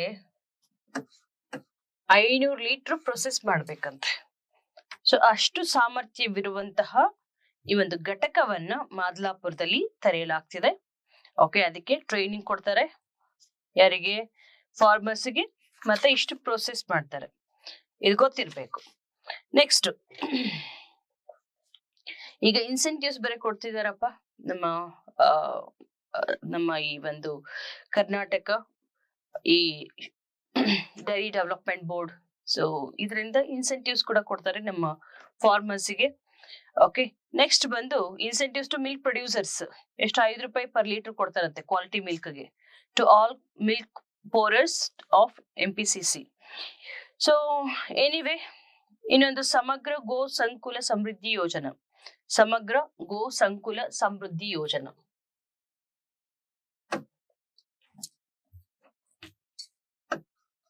ಸಮಗ್ರ ಗೋ ಅಂದ್ರೆ ಗೋ ಅಲ್ಲ, ಗೋವು ಅಂತ, ಗೋ ಸಂಕುಲ ಸಮೃದ್ಧಿ ಯೋಜನಾ. ಸಮಗ್ರ ಗೋವು ಸಂಕುಲ ಸಮೃದ್ಧಿ ಯೋಜನಾ. ಸಮಗ್ರ ಗೋ ಸಂಕುಲ ಸಮೃದ್ಧಿ ಯೋಜನಾ. ಸೊ ಇದೇನಪ್ಪ ಅಂದ್ರೆ, ನೀವು ಕೇಂದ್ರ ಸರ್ಕಾರದ ಗೋಕುಲ ಗ್ರಾಮ ಯೋಜನಾ ಅಂತ 2015 ತಂದಿದ್ರು. Okay, so what's the main objective or theme behind that project ಅಂತಂದ್ರೆ, ಕನ್ಸರ್ವೇಷನ್ ಆಫ್ ಇಂಡಿಜಿನಸ್ ಬ್ರೀಡ್ಸ್ ಅಂತ, ಬ್ರೀಡ್ಸ್ ಆಫ್ ಕೌಸ್ ಅಥವಾ ಕ್ಯಾಟಲ್ಸ್. ಸೊ ನಮ್ಮ ಒಂದು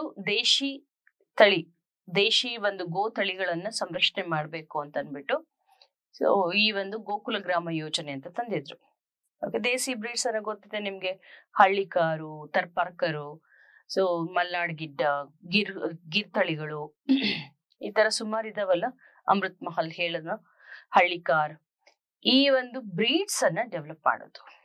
ಓಕೆ, ಅವುಗಳನ್ನ ಉಳಿಸೋದು. ನಮ್ಮ ದೇಸಿ ತಳಿಗಳು ಕಣ್ಮರೆ ಆಗ್ತಿದೆ, ಯಾಕಂದ್ರೆ ಈಗ ಜರ್ಸಿ, HF, ಹೈಬ್ರಿಡ್ ಬ್ರೀಡ್ಸ್ ಹೆಚ್ಚಾಗಿದ್ದಾವೆ. Because they are high milk producing, milk yielding breeds, ಹೆಚ್ಚು ಹಾಲು ಕೊಡುತ್ತೆ. ಆದ್ರೆ ನಮ್ಮ ದೇಸಿ ತಳಿಗಳೇನು ಹಾಲು ಕಮ್ಮಿ ಕೊಡ್ಬೋದು, ಆ ಕೊಡುವಂತಹ ಹಾಲು ಇದೆಯಲ್ಲ, ಅದು ಅಮೃತಕ್ಕೆ ಸಮಾನ. ಅಷ್ಟು ಒಂದು ವಿಪುಲವಾದ, ಹೇರಳವಾದ, ಸಮೃದ್ಧ ಪೋಷಕಾಂಶಗಳನ್ನ ಹೊಂದಿರುತ್ತೆ. ಇಮ್ಯುನಿಟಿ ಕೂಡ, ಸೊ ಮಗುವಿಗೆ ಅಥವಾ ಅದು ಕುಡಿಯೋರಿಗೆ, ಸೊ ರೋಗ ನಿರೋಧಕ ಶಕ್ತಿ ಕೂಡ ಅಷ್ಟೇ ಒಂದು ಹೆಚ್ಚಿನ ಪ್ರಮಾಣದಲ್ಲಿ ಸೊ ಉಲ್ಬಣಗೊಳ್ಳುತ್ತೆ. ಓಕೆ, ಎನಿವೆ, ಈ ನಮ್ಮ ಸಮಗ್ರ ಗೋ ಸಂಕುಲ ಸಮೃದ್ಧಿ ಯೋಜನಾ ಇದೇನಿದೆ ಅಂತಂದ್ರೆ, ಇದು ಕೂಡ same on the same lines. ನಾನಾಗ್ಲೇ ಗೋಕುಲ ಗ್ರಾಮ ಯೋಜನೆ ಅಂತ ಹೇಳಿದ್ನಲ್ಲ, ಅದೇ ತರ to develop indigenous native breeds. Indigenous native breeds, native breeds ನಮ್ಮ ದೇಸಿ ತಳಿಗಳನ್ನ ಅಭಿವೃದ್ಧಿ ಮಾಡೋದು. ಗಿರ್ರು, ಸಾಹಿವಾಲು, ಹೊಂಗೋಲು, Gir, Sahiwal,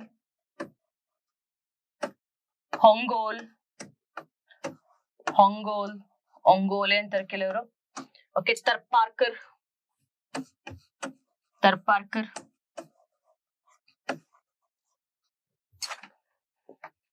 Deoni,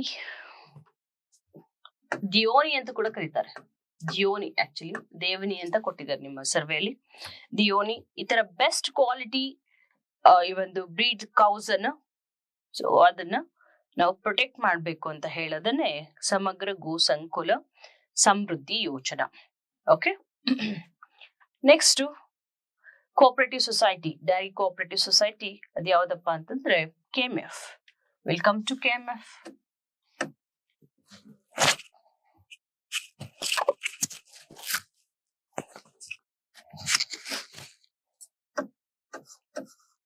Karnataka milk federation. Okay, Karnataka milk federation. So ಇದೇನಪ್ಪ ಅಂತಂದ್ರೆ, ಈ Karnataka milk federation is a successful cooperative dairy development in Karnataka. ಏನಾದ್ರೂ ತುಂಬಾ ಯಶಸ್ವಿ dairy movement, cooperative dairy movement ಆಗಿದೆ ಅಂದ್ರೆ that is KMF. This is the second largest after Amul. So Gujarat Anand cooperative milk federation ಏನಿದೆ, so ಅದಾದ್ಮೇಲೆ ನಮ್ಮ ಒಂದು KMF, it is the second largest cooperative in India. Okay, so which plays very crucial role in dairy cooperative sector. Okay, second largest.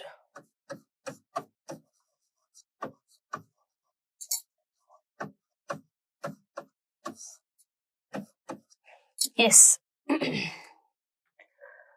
So first largest ಯಾವುದು? Gujarat okay, Amul. ಮತ್ತೆ second one ಬಂದು ನಮ್ದು so KMF. Okay, KMF brand ಯಾವುದು ಅಂದ್ರೆ Nandini. Okay, so ಗೋವಿನಿಂದ ಗ್ರಾಹಕನವರಿಗೆ ಉತ್ಕೃಷ್ಟ ಗುಣಮಟ್ಟದ ಹಾಲು ಅಂತ ಧ್ಯೇಯ ವಾಕ್ಯದೊಂದಿಗೆ ಈ ಒಂದು KMF ಅನ್ನ ಬ್ರ್ಯಾಂಡ್ ನಂದಿನಿನ ಇಂಟ್ರೊಡ್ಯೂಸ್ ಮಾಡಿದ್ದಾರೆ. ಅದನ್ನ ಅಮೂಲ್ ಜೊತೆ ವಿಲೀನ ಮಾಡ್ಬೇಕು ಅನ್ನುವಂತಹ ಪ್ರಸ್ತಾಪ ಇತ್ತು, ಬಟ್ ಕೈ ಬಿಡ್ಲಾಯ್ತು. ಯಾಕಂದ್ರೆ ವ್ಯತಿರಿಕ್ತವಾದಂತಹ ಒಂದು ವಿರೋಧ ನಮ್ಮ ಕನ್ನಡಿಗರಿಂದ ಕೇಳಿಬಂತು. ಸೊ ಹಾಗಾಗಿ ಅದನ್ನ ಡ್ರಾಪ್ ಮಾಡಿದ್ರು ಪಿಡಿಯದು. ಸೊ ಇದನ್ನ 1974 ಅಲ್ಲಿ ವರ್ಲ್ಡ್ ಬ್ಯಾಂಕ್ ಅಸಿಸ್ಟೆನ್ಸ್ ನೊಂದಿಗೆ, okay, so in 1974 with the assistance from world bank, ವಿಶ್ವ ಬ್ಯಾಂಕ್ ನ ಒಂದು ಸಹಭಾಗಿತ್ವದೊಂದಿಗೆ ಇದನ್ನ ಮೊದಲ ಬಾರಿಗೆ ಜಾರಿಗೊಳಿಸಲಾಯಿತು. ನೋಡಿ, ಇದು 3 ಟೈರ್ ಕೋಆಪರೇಟಿವ್ಸ್. ಸೊ ಮೇನ್ಸ್ಗೂ ಕೂಡ ಇದು ಬೇಕಾಗುತ್ತೆ. 3 ಟೈರ್ ಕೋಆಪರೇಟಿವ್ ಇರುತ್ತೆ.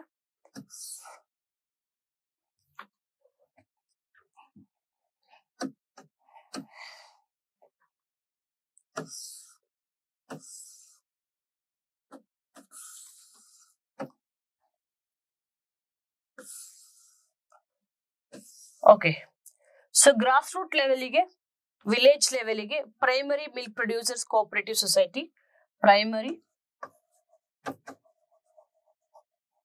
Milk producer cooperative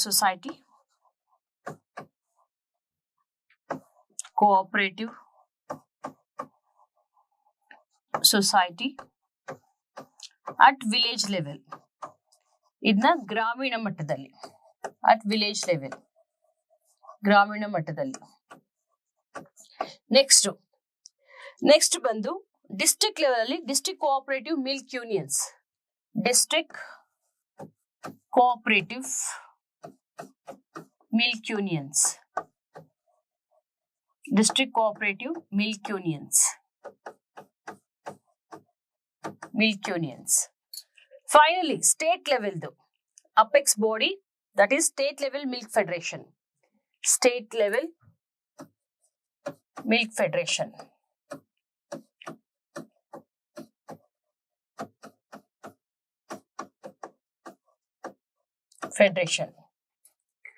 okay, 3 tyre structure ಇರುತ್ತೆ. ಇದು ಡಿಸ್ಟ್ರಿಕ್ಟ್ ಲೆವೆಲ್ ಅಲ್ಲಿ, ಇದು ಸ್ಟೇಟ್ ಲೆವೆಲ್ ಅಲ್ಲಿ. 3 ಹಂತದ ಒಂದು ರಚನೆಯನ್ನ ನೋಡಬಹುದು ನಾವು KMF ಅಲ್ಲಿ. ಓಕೆ, ಸೊ ಏನಪ್ಪಾ ಅಂದ್ರೆ ಪ್ರಾಥಮಿಕ ಹಾಲು ಉತ್ಪಾದಕರ ಸಹಕಾರ ಸಂಘ. ನೀವು ಮೋಸ್ಟ್ಲಿ ಡೈರಿಗಳಿಗೆ ಏನಾದ್ರು ಹೋಗಿದ್ರೆ ಹಾಲು ತಗೊಂಡು ಅಲ್ಲಿ ಹಾಕಿರ್ತಾರೆ ಪ್ರಾಥಮಿಕ ಹಾಲು ಉತ್ಪಾದಕರ ಸಹಕಾರ ಸಂಘ ಡ್ಯಾಶ್ ಹಳ್ಳಿ ಅಂತ. ಓಕೆ, ಸೊ ಹಾಗೆ ಇದು ವಿಲೇಜ್ ಲೆವೆಲ್ಗೆ ಕೋಆಪರೇಟಿವ್ ಒಂದು ಸೊಸೈಟಿ ಆಗಿ ಕೆಲಸ ಮಾಡುತ್ತೆ. ಮತ್ತೆ ಸೆಕೆಂಡ್ ಬಂದು district cooperative milk union. So ಹಳ್ಳಿಗಳಿಂದ ಎಲ್ಲ ಹಾಲನ್ನ ಈ ಒಂದು ಡಿಸ್ಟ್ರಿಕ್ಟ್ ಕೋಆಪರೇಟಿವ್ ಯೂನಿಯನ್ ಅಲ್ಲಿ ಸಂಗ್ರಹಿಸಲಾಗುತ್ತೆ. ಸೊ ಅಲ್ಲಿ ಪ್ರೊಸೆಸ್ ಕೂಡ ಮಾಡಲಾಗುತ್ತೆ. ನೆಕ್ಸ್ಟ್ ಟಾಪ್ ಲೆವೆಲ್ ಅಲ್ಲಿ, ಓಕೆ, ಸೊ ಅಗ್ರಸ್ಥಾನದಲ್ಲಿ ಒಂದು ಸ್ಟೇಟ್ ಲೆವೆಲ್, ರಾಜ್ಯ ಮಟ್ಟದ ಸೊ ಮಿಲ್ಕ್ ಫೆಡರೇಷನ್, ಹಾಲಿನ ಒಕ್ಕೂಟ ಅಂತ ಇರುತ್ತೆ. ಈ ರೀತಿ 3 ಟೈರ್ ಕೋಆಪರೇಟಿವ್ ಸಿಸ್ಟಮ್ ಅನ್ನ ನಮ್ಮ KMF ಅಲ್ಲಿ ನೋಡ್ತೀವಿ. 3 ಟೈರ್ ಸ್ಟ್ರಕ್ಚರ್, 3 ಹಂತದ ರಚನೆಯನ್ನ ನೋಡ್ತೀವಿ. ಓಕೆ, ಮೇನ್ಸ್ ತುಂಬಾ ಇಂಪಾರ್ಟೆಂಟ್ ಆಗುತ್ತೆ. You must remember this, right. ಇದರ ಹಿಸ್ಟ್ರಿ ನಾನು ಆಗ್ಲೇ ಹೇಳಿದೆ. ಆಲ್ಮೋಸ್ಟ್ 1974 ಅಲ್ಲಿ ವರ್ಲ್ಡ್ ಬ್ಯಾಂಕ್ ಒಂದು ಸಹಭಾಗಿತ್ವದಲ್ಲಿ ಸ್ಟಾರ್ಟ್ ಮಾಡ್ತೀವಿ. ಇದರ ರೆಸ್ಪಾನ್ಸಿಬಿಲಿಟಿ ಏನು ಅಂತಂದ್ರೆ ಆಬ್ವಿಯಸ್ಲಿ ಮಿಲ್ಕ್ ಪ್ರೊಡಕ್ಷನ್. ಸೊ ಅದನ್ನ ಕ್ವಾಲಿಟಿ ಮತ್ತೆ ಅಫೋರ್ಡಬಲ್ ಪ್ರೈಸ್ ಅಲ್ಲಿ ಕ್ವಾಲಿಟಿ ಹಾಲನ್ನ, ಗುಣಮಟ್ಟದ ಹಾಲನ್ನ ಗ್ರಾಹಕರಿಗೆ ಒದಗಿಸ್ಬೇಕು ಅಂತ. Right, clean and high quality milk to the consumers. So ನಾವು ನಮ್ಮ ಕರ್ನಾಟಕ ನೋಡಿ ಎಷ್ಟು ಒಂದು with respect to milk production ಅಲ್ಲಿ ಎಷ್ಟೆಲ್ಲ ಒಂದು ಖ್ಯಾತಿ ಪಡೆದಿದೆ ಅಂದ್ರೆ, ಬೇರೆ ರಾಜ್ಯಗಳಿಗೂ ಕೂಡ ಮಿಲ್ಕ್ ಅನ್ನ ಸಪ್ಲೈ ಮಾಡ್ತೇವೆ. ಆಂಧ್ರ ಪ್ರದೇಶಕ್ಕೆ ಕೊಡ್ತೇವೆ. ಆಂಧ್ರ ಪ್ರದೇಶದ ವೈಎಸ್ಆರ್ ಸಂಪೂರ್ಣ ಪೋಷಣ ಅಂತ ಒಂದು ಸ್ಕೀಮ್ ಇದೆ. ಸೊ ಅದಕ್ಕೆ ಅಲ್ಲಿ ಇರುವಂತ, ಈಗ ನಮ್ಮಲ್ಲಿ ಕ್ಷೀರ ಭಾಗ್ಯ ಅಂತ ಇದೆಯಲ್ಲ, ಸೊ ಅಲ್ಲಿ ಕೂಡ ಮಿಲ್ಕ್ ಸಪ್ಲೈ ಮಾಡ್ಲಿಕ್ಕೆ ನಮ್ಮ KMFNA ಪೌಡರ್ನೆಲ್ಲ ಒದಗಿಸೋದು. ಓಕೆ, ಆಂಧ್ರ ಪ್ರದೇಶಲ್ಲಿ ಮತ್ತೆ ಆಂಧ್ರ ಪ್ರದೇಶ ತೆಲಂಗಾಣಕ್ಕೂ ಕೂಡ, ತೆಲಂಗಾಣದಲ್ಲಿ ಆರೋಗ್ಯ ಲಕ್ಷ್ಮಿ ಅಂತ ಇದೆ. ತೆಲಂಗಾಣ ಮತ್ತು ಆಂಧ್ರ ಪ್ರದೇಶಕ್ಕೂ ಕೂಡ ನಾವು ನಮ್ಮ KMF ಇಂದ ಹಾಲನ್ನ ಕಳಿಸ್ಕೊಡ್ತೇವೆ. ಅಲ್ಲಿ ಯೋಜನೆಗಳು ಜಾರಿಗೊಳಿಸಿದರೆ ಆ ಯೋಜನೆಗಳಿಗೆ ಪೂರಕವಾಗಿ ಅಗತ್ಯವೇ ಇರುವಂತಹ ಒಂದು ಹಾಲನ್ನ ನಾವು ಇಲ್ಲಿಂದ ಎತ್ ಕಳಿಸ್ತೇವೆ. ಓಕೆ, ಸುಮ್ಮನೆ ಅಲ್ಲ. So with the proper price mechanism. Okay, ಇಲ್ಲಿನ ಒಂದು ಪಾಯಿಂಟ್ ನೀವು ನೆನ್ಪಿಟ್ಕೋಬೇಕು. KMF ಗೆ ಒಂದು ಅವಾರ್ಡ್ ಸಿಕ್ಕಿದ್ಯಪ್ಪ. Okay, highest crossing business partner. So ಈ ಅವಾರ್ಡ್ ಅನ್ನ 2022-23 in 2022-23 KMF has received an award called highest grossing business partner. Highest grossing business partner. ಅತ್ಯುತ್ತಮ ಒಟ್ಟು ವ್ಯಾಪಾರ ಪಾಲುದಾರ ಅಂತ. ಅತ್ಯುತ್ತಮ ವ್ಯಾಪಾರ ಪಾಲುದಾರ ಅಂತ, ಹೈಯೆಸ್ಟ್ ಬಿಸ್ನೆಸ್ ಪಾರ್ಟ್ನರ್. ಸೊ ಇದನ್ನ ಕೊಟ್ಟಿರೋದು NCDFI ಈ ಮಾರ್ಕೆಟ್ ಅವಾರ್ಡ್ ಸೆರೆಮನಿಯಲ್ಲಿ. So NCDFI, okay, national cooperative dairy federation of India ಈ ಮಾರ್ಕೆಟ್ ಅವಾರ್ಡ್ ಸೆರೆಮನಿ, ಈ ಒಂದು ಈ ಮಾರ್ಕೆಟ್ ಅವಾರ್ಡ್ಸ್ ಒಂದು ಅವಾರ್ಡ್ ಸೆರೆಮನಿಯಲ್ಲಿ so national cooperative dairy federation of India so ಇದು ಕೊಟ್ಟಿದೆ. ರೈಟ್, ನೆಕ್ಸ್ಟ್ ಕ್ಷೀರಭಾಗ್ಯ ಯೋಜನೆ. ಕ್ಷೀರಭಾಗ್ಯ ಎಲ್ಲರಿಗೂ ಗೊತ್ತಿರುವಂತಹ ಸ್ಕೀಮ್ ಇದು. ಕ್ಷೀರಭಾಗ್ಯ ಶಾಲಾ ಮಕ್ಕಳಿಗೆ ಹಾಲನ್ನು ಒದಗಿಸುವಂತಹ ಯೋಜನೆ ಕ್ಷೀರಭಾಗ್ಯ. ರೈಟ್, ಈ ಕ್ಷೀರಭಾಗ್ಯದಲ್ಲಿ ಇದಕ್ಕೆ ವರ್ಲ್ಡ್ ಡೈರಿ ಫೆಡರೇಷನ್ ಇಂದ ಡೈರಿ ಇನ್ನೋವೇಷನ್ ಅವಾರ್ಡ್ ನಮ್ಮ ಯೋಜನೆಗೆ ಸಿಕ್ಕಿದೆ. That is the greatness of our scheme. ಅಂದ್ರೆ ಇಂತಹ ಒಂದು ಕ್ಷೀರಭಾಗ್ಯ ಯೋಜನೆಯನ್ನ ಅಪ್ರಿಶಿಯೇಟ್ ಮಾಡಿ, ಶ್ಲಾಘಿಸಿ. Okay, so dairy innovation award 2022 ಇದೇನು ಕ್ಷೀರಭಾಗ್ಯ ಅಂತ ಎಲ್ಲ ಅಂದ್ರೆ ಗೊತ್ತಿದೆ. ಸ್ಕೂಲ್ ಅಂದ್ರೆ milk provided to school children, government school ಚಿಲ್ಡ್ರನ್ಗೆ. ಓಕೆ, ಸೊ ಇದನ್ನ ಸ್ಕೂಲ್ ಮಿಲ್ಕ್ ಪ್ರೋಗ್ರಾಮ್ ಅಂತ ಕೂಡ ಕರಿತೀವಿ. ಈ ಒಂದು ಕ್ಷೀರಭಾಗ್ಯಕ್ಕೆ ಸಿಕ್ಕಿರುವಂತಹ ಒಂದು ಪ್ರಶಸ್ತಿ ಯಾವುದು ಅಂತಂದ್ರೆ ಡೈರಿ ಇನ್ನೋವೇಷನ್ ಅವಾರ್ಡ್. ಡೈರಿ ನವೋದ್ಯಮ ಇನ್ನೋವೇಷನ್ ಅವಾರ್ಡ್. ಈಗ ಮಕ್ಕಳಿಗೆ ಯಾಕಪ್ಪ ಹಾಲು ಕುಡಿಯಕ್ಕೆ ಹೇಳ್ತಾರೆ ಅಂತಂದ್ರೆ, ಸಮಗ್ರ ಪೋಷಕಾಂಶಗಳಿದೆ ರೀ. All holistic nutrients present in milk, proteins, minerals, fat, carbs, so ಎಲ್ಲದು ಕೂಡ. ಓಕೆ, ಸೊ ಇದ್ರಲ್ಲಿ ಇರೋದ್ರಿಂದ ಈ ಒಂದು ಹಾಲನ್ನ ಪ್ರತಿಯೊಬ್ರು ಕೂಡ ಸೇವಿಸಿ, ಅಂದ್ರೆ ಮಕ್ಕಳು ಸೇವಿಸ್ಲಿಕ್ಕೆ ಎನ್ಕರೇಜ್ ಮಾಡ್ತಾರೆ. ಮಕ್ಕಳಿಗೆಲ್ಲ ಹಾಲು ಕೊಟ್ಟು ರಾತ್ರಿ ಮಲಗಿಸೋದು ಯಾಕೆ ಅಂತಂದ್ರೆ ಎಲ್ಲ ಸಮಗ್ರ ಪೋಷಕಾಂಶಗಳು ಇದಾವೆ. ಹೇಳದ್ನಲ್ಲ, ಮಿನರಲ್ಸ್ ಇದೆ, ವಿಟಮಿನ್ಸ್ ಇದೆ, ಕಾರ್ಬ್ಸ್ ಇದೆ, ಪ್ರೋಟೀನ್ಸ್ ಇದೆ. ಓಕೆ, ಸೊ ಅದಾದ್ಮೇಲೆ ವೈಟಮಿನ್ಸ್ ಎಲ್ಲದೂ ಇರೋದ್ರಿಂದ, ಲಿಪಿಡ್ಸ್ ಎಲ್ಲದೂ ಇರೋದ್ರಿಂದ ಇದನ್ನ ಕೊಡ್ಲಿಕ್ಕೆ ಹೇಳ್ತಾರೆ. ಸೊ ಅದಕ್ಕೋಸ್ಕರ ನಮ್ಮ ಬಡ ಮಕ್ಕಳಿಗೆ, ಸರ್ಕಾರಿ ಶಾಲೆಯಲ್ಲಿ ಓದಂತಹ ಮಕ್ಕಳಿಗೆಲ್ಲ ಈ ಒಂದು ಹಾಲನ್ನ ಕೊಡ್ತಾ ಇರೋದ್ರಿಂದ ಡೈರಿ ಇನ್ನೋವೇಷನ್ ಅವಾರ್ಡ್ ಅಂತ ವರ್ಲ್ಡ್ ಡೈರಿ ಫೆಡರೇಷನ್ ಕೊಡ್ತಾ ಇದೆ ಅಂತೆ. ವರ್ಲ್ಡ್ ಡೈರಿ ಫೆಡರೇಷನ್ ಇದು ಕೊಟ್ಟಿರೋದು. KMF ಗೆ ಯಾವ್ದು ಸಿಕ್ಕಿದೆ? KMF ಸಿಕ್ಕಿರುವಂತಹ ಅವಾರ್ಡ್ ಯಾವುದು? Highest grossing business partner award. ಅದ್ಯಾರು ಕೊಟ್ಟಿರೋದು ನಮ್ ನ್ಯಾಷನಲ್ ಕೋಆಪರೇಟಿವ್ ಡೈರಿ ಸೆಕ್ಟರ್ ಇಂದ. ಬಟ್ ಇದನ್ನ ಕೊಟ್ಟಿರೋದು ಇಂಟರ್ನ್ಯಾಷನಲ್ ಆರ್ಗನೈಸೇಷನ್, ವೆರಿ ಇಂಪಾರ್ಟೆಂಟ್. ಕ್ಷೀರಭಾಗ್ಯಕ್ಕೆ ಒಂದು ವರ್ಲ್ಡ್ ಡೈರಿ ಫೆಡರೇಷನ್ ಅಂತ, ವಿಶ್ವ ಡೈರಿ ಒಕ್ಕೂಟ. ಈ ಡೈರಿ ಒಕ್ಕೂಟದಿಂದ ಪ್ರಶಸ್ತಿ ಏನ್ ಸಿಕ್ಕಿದೆ ಅಂತಂದ್ರೆ ಡೈರಿ ಇನೋವೇಷನ್ ಅವಾರ್ಡ್ ಅಂತ. ಡೈರಿ ನಾವೀನ್ಯತಾ ಪ್ರಶಸ್ತಿಯನ್ನ ನಮ್ಮ ಕ್ಷೀರಭಾಗ್ಯ ಯೋಜನೆ ಪಡ್ಕೊಂಡಿದೆ. ಓಕೆ, ಪಶು ಸಖಿ ಅಂತ. ಸೊ ವಾಟ್ ಇಸ್ ಪಶು ಸಖಿ?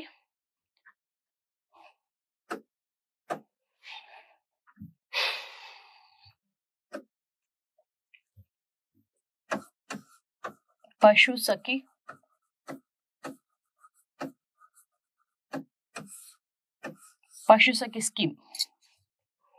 ಈಗ ಆಶಾ ಕಾರ್ಯಕರ್ತರು ಅಂತ ಇದ್ದಾರೆ, ಗೊತ್ತಿದ್ದಾರೆ ನಿಮ್ಗೆ, ಅಕ್ರೆಡಿಟೆಡ್ ಸೋಷಿಯಲ್ ಹೆಲ್ತ್ ಆಕ್ಟಿವಿಸ್ಟ್ಗಳು. ಸೊ ಇವ್ರು ಏನಪ್ಪಾ ಅಂತಂದ್ರೆ ಗ್ರಾಸ್ ರೂಟ್ ಲೆವೆಲ್ ಅಲ್ಲಿ ನಮ್ಮ ಹೆಲ್ತ್ ಅನ್ನ, so health of rural people monitored by Asha activist. Okay, ಅದೇ ತರ ಪಶು ಸಖಿ ಅಂತಂದ್ರೆ ಇವ್ರೇನ್ ಗೊತ್ತಾ, CASP ಅಂತ, CASP ಅಂತಾರೆ community animal care service provider. Community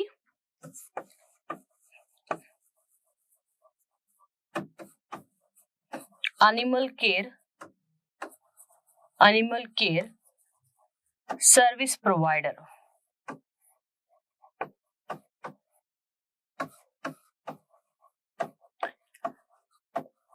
ಹಳ್ಳಿಗಳಲ್ಲಿ ನೋಡಿ ಕೆಲವು ಸತಿ ಹಸುಗಳು ಹಠಾತ್ತನೆ ಸಾವಿಗೀಡಾಗ್ತವೆ ಆಕಸ್ಮಿಕವಾಗಿ, ಅಂದ್ರೆ ಇಮಿಡಿಯೇಟ್ ಆಗಿ. ಯಾಕೆ ಅಂದ್ರೆ ವೆಟರ್ನರಿ ಡಾಕ್ಟರ್ ಬರೋದ್ ಲೇಟ್ ಆಗುತ್ತೆ, ಆ ಒಂದು ಆಕ್ಸೆಸ್ ಬೇಗ ಸಿಗೋದಿಲ್ಲ ವೆಟರ್ನರಿ ಡಾಕ್ಟರ್ಸ್ದು. ಸೊ ಮತ್ತೆ ಆ ಹಸುಗಳ ಒಂದು ಆರೋಗ್ಯ ಮಾನಿಟರ್ ಮಾಡ್ಲಿಕ್ಕೆ ರೈತರಿಗೆ ಗೊತ್ತಿರೋದಿಲ್ಲ. ಸೊ ಅದಕ್ಕೋಸ್ಕರ ಈ ಒಂದು ಪಶು ಸಖಿಯರು ಅಂತ ಹೊಸದಾಗಿ ನೇಮಕ ಮಾಡಿದೆ ಸರ್ಕಾರ. ಇದರ ಅಡಿ ಪಶು ಸಖಿಯರಿಗೆ ಫಸ್ಟ್ ಟ್ರೈನಿಂಗ್ ಕೊಡ್ತಾರೆ about this health of cattles. Okay, health monitor ಮಾಡೋದು ಹೇಗೆ, ಅಥವಾ ಒಂದು ಪ್ರಾಥಮಿಕ ಮಟ್ಟದ ಒಂದು ಚಿಕಿತ್ಸೆಯನ್ನ ಕೊಡೋದು ಹೇಗೆ. ಸೊ ಇದೆಲ್ಲದ್ರೂ ಕೂಡ ಒಂದು ರಿಗರಸ್ ಟ್ರೈನಿಂಗ್ ಅಂತ ಕೊಡ್ತಾರೆ. ಆಮೇಲೆ ಅಪಾಯಿಂಟ್ ಮಾಡ್ತಾರೆ. ಇವರೇನು ತುಂಬಾ ಹೈಲಿ ಎಜುಕೇಟೆಡ್ ಏನಿಲ್ಲ, 10th ಪಾಸ್ ಆಗಿದ್ರೆ ಸಾಕು ಎಲಿಜಿಬಿಲಿಟಿ. ಓಕೆ, ಸೊ ಇವರನ್ನ ಈ ಗ್ರಾಮೀಣ ಭಾಗದಲ್ಲಿ ಮಾತ್ರ, ಓಕೆ, ಪಶು ಸಖಿಯರು ಇನ್ ರೂರಲ್ ಏರಿಯಾಸ್, ಹಳ್ಳಿಗಳಲ್ಲಿ ಮಾತ್ರ. Okay, rural areas. They give clinical services for livestock. Okay, so clinical services ಅನ್ನ ಕೊಡ್ತಾರೆ. ಸೊ ಇದೊಂದು ನೆನ್ಪಿಟ್ಕೋಬೇಕು. ಇನ್ನೊಂದು ಹೆಲ್ಪ್ ಅಂತ ಇದೆ, accredited agent for health and extension of life stock production ಅಂತ. ಹೆಲ್ಪ್ ಅಂತ, ಅಕ್ರೆಡಿಟೆಡ್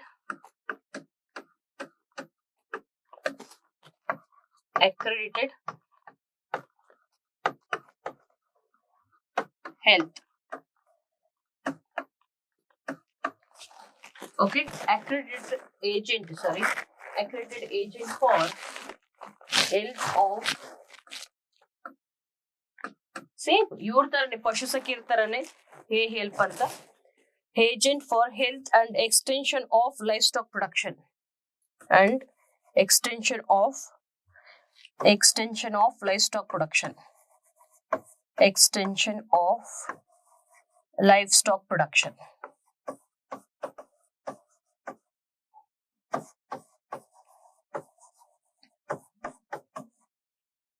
ಇದನ್ನ ಹೆಲ್ಪ್ ಅಂತ ಕರೀತೇವೆ, ರೈಟ್? ಸೊ ಇಷ್ಟು ನಿಮಗೆ ಅನಿಮಲ್ ಹಸ್ಬೆಂಡ್ರಿಯಿಂದ. ಮತ್ತೆ ಅಮೃತ ಸ್ವಾಭಿಮಾನಿ ಕುರಿಗಾಹಿ ಯೋಜನಾ ಅಂತ ಹೇಳಿದ್ನಲ್ಲ, ಅದರಲ್ಲಿ ಕುರಿಗಳಿಗೂ ಕೊಡ್ತಾರೆ. ಮತ್ತೆ ಈ ಒಂದು ಶೀಪ್ ಗೋಟ್, ಸೊ 10,000 ಬೆನಿಫಿಷರೀಸ್ಗೆ ಶೀಪ್ ಗೋಡ್ನ, ಅತ್ಯುತ್ತಮ ತಳಿಯ ಒಂದು ಕುರಿ ಮೇಕೆಯನ್ನ ಡಿಸ್ಟ್ರಿಬ್ಯೂಟ್ ಮಾಡ್ತಾರೆ. ಅಮೃತ ಕುರಿಗಾಹಿ ಯೋಜನೆ, ಸ್ವಾಭಿಮಾನಿ ಕುರಿಗಾಹಿ ಯೋಜನೆ, ಅದು ಆಲ್ರೆಡಿ ಹೇಳಿದೀನಿ. ಪುಣ್ಯಕೋಟಿ ದತ್ತು ಯೋಜನೆ, ಇದು ಈ ಪ್ರೆಸೆಂಟ್ ಗವರ್ಮೆಂಟ್ ಅಲ್ಲ, ಹಿಂದಿನ ಸರ್ಕಾರ ತಂದಿ. ಇದು ಪುಣ್ಯಕೋಟಿ ದತ್ತು ಯೋಜನೆ.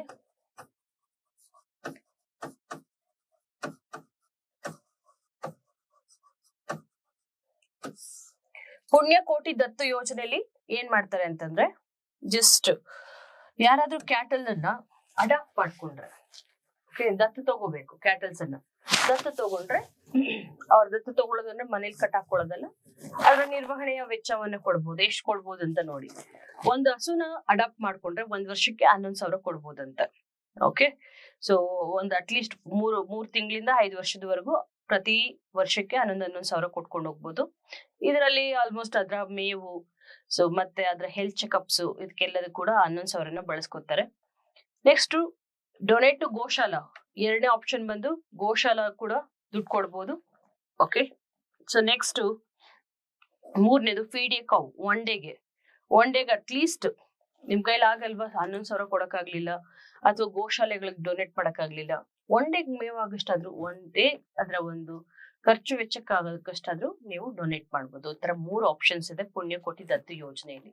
Public participation, supporting goshalas and cow well being.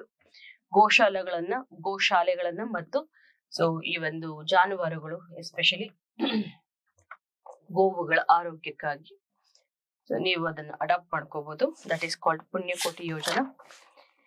S, ಇನ್ನೊಂದು ಈ ಸಸ್ಟೈನಬಲ್ ಅಗ್ರಿಕಲ್ಚರ್ ಅಲ್ಲಿ ಇದನ್ನ ಹೇಳಿದೀನಿ ಅನ್ಕೋತೀನಿ. ಓಕೆ, ಹಾರ್ಟಿಕಲ್ಚರಲ್ ನೋಡಿ. So anyway I am at the end of the chapter. Okay, horticultural ಏನಿದೆ ಅಂತಂದ್ರೆ, ಒಂದು Karnataka state mango development and marketing corporation ಅಂತ. ಓಕೆ, ಸೊ ಇದು horticulture farm mango development centre ಅನ್ನ ಶ್ರೀನಿವಾಸಪುರ ಏನಂತ ಕರಿತೀವಿ, ಮಾವಿನ ಒಂದು ಏನು ಮಾವಿಗೆ ಹೆಸರಾದಂತಹ ಒಂದು ತಾಲೂಕು, ಅದು ಶ್ರೀನಿವಾಸಪುರ. ಸೊ ಮತ್ತೆ ಅಲ್ಲಿ Madikeri horticulture farm, Chintamani, Madikeri. So ಅದು ಚಿಂತಾಮಣಿ ತಾಲೂಕ್ ಹತ್ರ. ಇಲ್ಲಿ 2 ಕಡೆ ಮ್ಯಾಂಗೋ ಡೆವಲಪ್ಮೆಂಟ್ ಸೆಂಟರ್ ಅನ್ನ ಮಾಡ್ತಿದ್ದಾರೆ. ಓಕೆ, ಸೊ ಎಲ್ಲಿ ಶ್ರೀನಿವಾಸಪುರ ಮತ್ತು ಮಡಿಕೇರೆ. ಸೊ ಮಡಿಕೇರೆ ಬಂದು ಚಿಂತಾಮಣಿ, ಚಿಕ್ಕಬಳ್ಳಾಪುರ ಡಿಸ್ಟ್ರಿಕ್ಟ್. ಇಲ್ಲಿ 2 ಕಡೆ ಮ್ಯಾಂಗೋ ಡೆವಲಪ್ಮೆಂಟ್ ಸೆಂಟರ್ ಅಂತ ಇದೆ. Notes very important. ಸೊ ಮತ್ತೆ ಸಸ್ಯ ಸಿರಿ ಅಂತ ಈ ಪೋರ್ಟಲ್. ಸಸ್ಯ ಸಿರಿ ಹಾರ್ಟಿಕಲ್ಚರ್ ಕೆಳಗಡೆ. ಹಾರ್ಟಿಕಲ್ಚರ್ ಏನ್ ಜಾಸ್ತಿ ಇಲ್ಲ. ಸೊ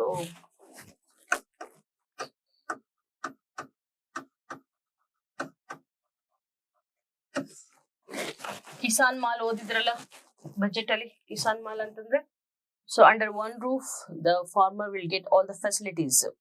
ಒಂದು ತಂತ್ರಜ್ಞಾನದ ನೆರವು, ಸಲಕರಣೆಗಳು, ಮಾರ್ಕೆಟಿಂಗ್ ಫೆಸಿಲಿಟಿ, ಪ್ರೊಸೆಸಿಂಗು ಎಲ್ಲದೂ ಕೂಡ ಒಂದು ರೂಫ್ ಕೆಳಗಡೆ ಸಿಗುವಂತದ್ದು. ಸೊ ಅದನ್ನ ಕಿಸಾನ್ ಮಾಲ್ ಅಂತ ಹೇಳಿದ್ವಿ. ಓಕೆ, ಸೊ ಇದು ಈ ಒಂದು ಸಸ್ಯ ಸಿರಿ ಪೋರ್ಟಲ್ ಅಂತಂದ್ರೆ ಕಂಪ್ಲೀಟ್ ಆಗಿ ಆನ್ಲೈನ್ ಇನ್ಫಾರ್ಮೇಶನ್ ಸಿಗುತ್ತಪ್ಪ. ಯಾವ್ದ್ರ ಬಗ್ಗೆ ಗೊತ್ತಾ? Related to grafting and seedling. So ಈಗ ದ್ರಾಕ್ಷಿ ಹೆಂಗ್ ಬೆಳೆಯೋದು, ಕಬ್ಬು ಹೆಂಗ್ ಬೆಳೆಯೋದು ಐಡಿಯಾ ಇರಲ್ಲ. ಓಕೆ, ಅಂತ ರೈತರಿಗೆ ಓದ್ಕೊಳಕ್ಕೆ ಪಾಪ ಆನ್ಲೈನ್ ಅಲ್ಲಿ ಡೌನ್ಲೋಡ್ ಮಾಡ್ಕೊಂಡು ಅವ್ರಿಗೆ ಓದ್ಲಿಕ್ಕೆ ಅಷ್ಟು ಡಿಜಿಟಲ್ ಸಾಕ್ಷರತೆ ನಮ್ಮಲ್ಲಿ ಇಲ್ಲ. ಬಟ್ ಅಟ್ಲೀಸ್ಟ್ ಓದಿರೋರು they can disseminate the information to the farmers. Okay, Sasya Siri portal. So valuable resources for farmers and general public. Okay, so ಎಲ್ಲ ರಿಸೋರ್ಸ್ ಸಸ್ಯ ಸಿರಿಯಲ್ಲಿ. ಸಸ್ಯ ಸಿರಿ ಈ ಪೋರ್ಟಲ್ ಅಲ್ಲಿ they get all the information, valuable information.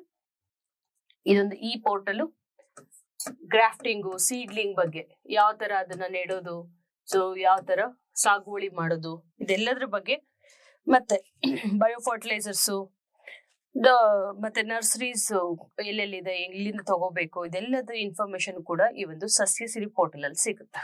It's related to horticulture ಎಲ್ಲ ಒಂದು ಬೆಳೆಗಳ ಮಾಹಿತಿಯನ್ನ so ಇಲ್ಲಿ ಪಡ್ಕೋಬಹುದು. ವೆರಿ ಇಂಪಾರ್ಟೆಂಟ್ ಹಿಯರ್ ಈಸ್, ನಾನು ನಿಮ್ಗೆ ಫ್ರೂಟ್ಸ್ ಪೋರ್ಟಲ್ ಅಂತ ಹೇಳಿದ್ದೆ, ನೆನ್ಪಿದ್ರೆ.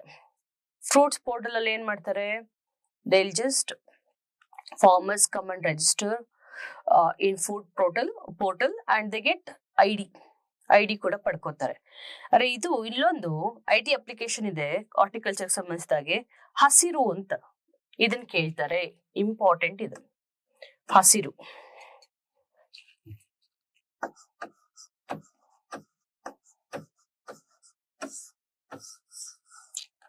ಅಂದ್ರೆ ಏನು ಅಂತ. ಓಕೆ, ಸೊ ಹಸಿರು ಮೀನ್ಸ್ ಬರ್ಕೊಳ್ಳಿ, horticulture application for scheme implementation. Horticulture application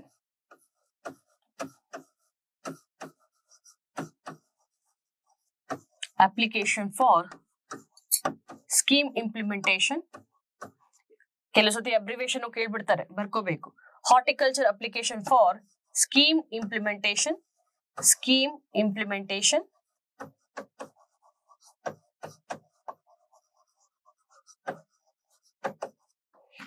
Scheme implementation and regulating utilization of fund, and regulating utilization of funds.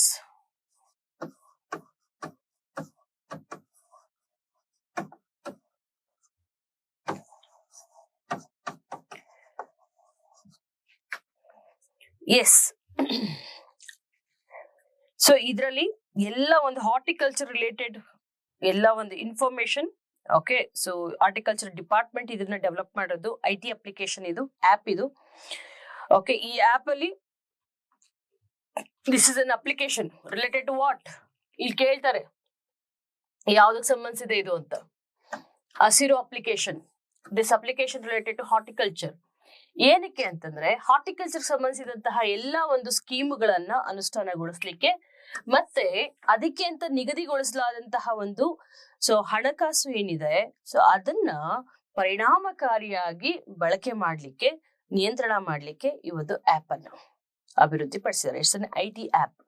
So information technology application, so developed by horticulture department.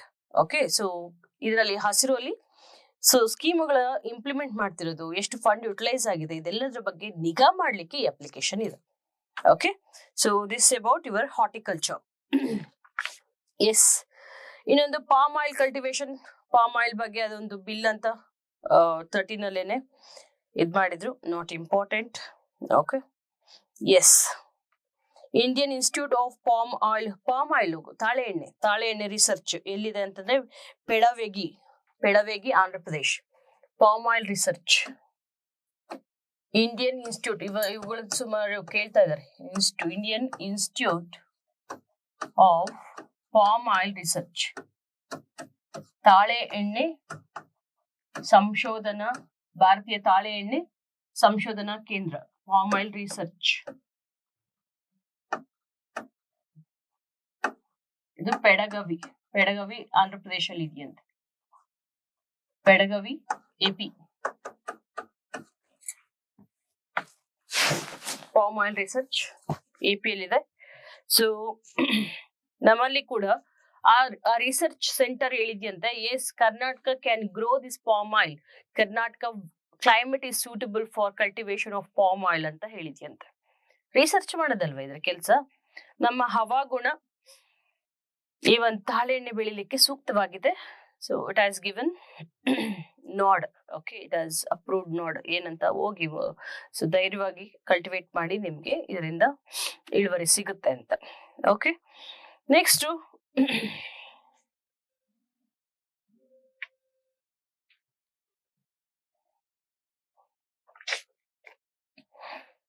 So almost I have completed ರೈತ ಸಂಜೀವಿನಿ ಹೇಳಿದ್ದೀನಿ. Done with this. ಒಂದು ರಾಫ್ತಾರ್ ಅಂತ ಒಂದಿದೆ. Okay, rainfed area development, so ಕೃಷಿ ವಿಕಾಸ್ ಯೋಜನಾ ರಾಫ್ತಾರ್ ಅಂತ. ಆ ರಾಫ್ತಾರ್ ಅಂತಂದ್ರೆ ಏನು ಇಲ್ಲ, sustainable development of rainfed areas through integrated farming system ಅಂತ. ಮಿಷನ್ RKVY ರಾಫ್ತಾರ್ ಅಂತ. RKVY ಕೃಷಿ ವಿಕಾಸ್ ಯೋಜನಾ, ರಾಷ್ಟ್ರೀಯ ಕೃಷಿ ವಿಕಾಸ್ ಯೋಜನಾ ರಾಫ್ತಾರ್ ಅಂತ ಒಂದಿದೆ. ಓಕೆ, ಸೊ ಇದೇನಿಲ್ಲ, ಇಂಟಿಗ್ರೇಟೆಡ್ ಫಾರ್ಮಿಂಗ್ ಸಿಸ್ಟಮ್ ಅಲ್ಲಿ. ಇಂಟಿಗ್ರೇಟೆಡ್ ಫಾರ್ಮಿಂಗ್ ಅಂದ್ರೆ ಸಮಗ್ರ ಕೃಷಿ ಬೇಸಾಯ ಅಂತ. ಇಲ್ಲಿ ನೋಡಿ, ಈಗ ಒಬ್ಬ ರೈತನಲ್ಲಿ ಒಂದು ಹೊಲ ಇದೆ. ಓಕೆ, ಸೊ 1-2 ಎಕರೆದು ಹೊಲ ಇದೆ. ಅವನೇನ್ ಮಾಡ್ತಾನೆ, ಇಲ್ಲಿ ಜೋಳ ಬೆಳಿತಾನೆ, ಮೆಕ್ಕೆಜೋಳ ಬೆಳಿತಾನೆ. ಓಕೆ, ಈ ಮೆಕ್ಕೆಜೋಳ ತಗೊಂಡು ಇಲ್ಲಿ ಅವನ ಫಾರ್ಮ್ ಅಲ್ಲಿ ಕ್ಯಾಟಲ್ಸ್ ಇರುತ್ತೆ. ಕ್ಯಾಟಲ್ಸ್ಗೆ ಈ ಒಂದು ಮೆಕ್ಕೆಜೋಳ ತಗೋತಾನೆ. ಸೊ ಇದನ್ನ ತಗೊಂಡು ಇದು ಬೆಳೆದಿರ್ತಾನೆ, ಅದಕ್ಕೆ ಯೂಸ್ ಮಾಡ್ತಾನೆ. ಸೊ ಕ್ಯಾಟಲ್ಸ್ ಕೌಡಂಗು ಈ ಒಂದು ತೋಟಕ್ಕೆ ಬಳಸ್ತಾನೆ. ಮತ್ತೆ ಇಲ್ಲೇನೆ ನೀರಿರುತ್ತೆ. ಓಕೆ, ಸೊ ನೀರು ಕ್ಯಾಟಲ್ಸ್ ಬೇಕು. Okay, at the same time ಇದೇ ನೀರಲ್ಲಿ ಏನ್ ಮಾಡ್ತಾನೆ, ಮೀನುಗಳನ್ನ ಕೂಡ ಬಿಟ್ಟಿರ್ತಾನೆ. ಓಕೆ, ಸೊ ಕ್ಯಾಟಲ್ ಕೌಡಂಗನ್ನ ಬೆಳೆಗೆ ಬಳಸ್ತಾನೆ, ಬೆಳೆಯನ್ನ ಕ್ಯಾಟಲ್ಸ್ ಬೆಳೆಸ್ತಾನೆ, ಮತ್ತೆ ಈ ಒಂದು ಇಲ್ಲಿ ಈ ಕ್ಯಾಟಲ್ಸ್ ಬೇಕಾಗಿರೋ ನೀರನ್ನ ಕೂಡ ಈ ಒಂದು ಫಿಶರೀಸ್ಗೆ ಅಲ್ಲಿ ಹೊಂಡ ಅಥವಾ ಕೊಳದಲ್ಲಿ ಬೆಳೆಸಿರ್ತಾನೆ.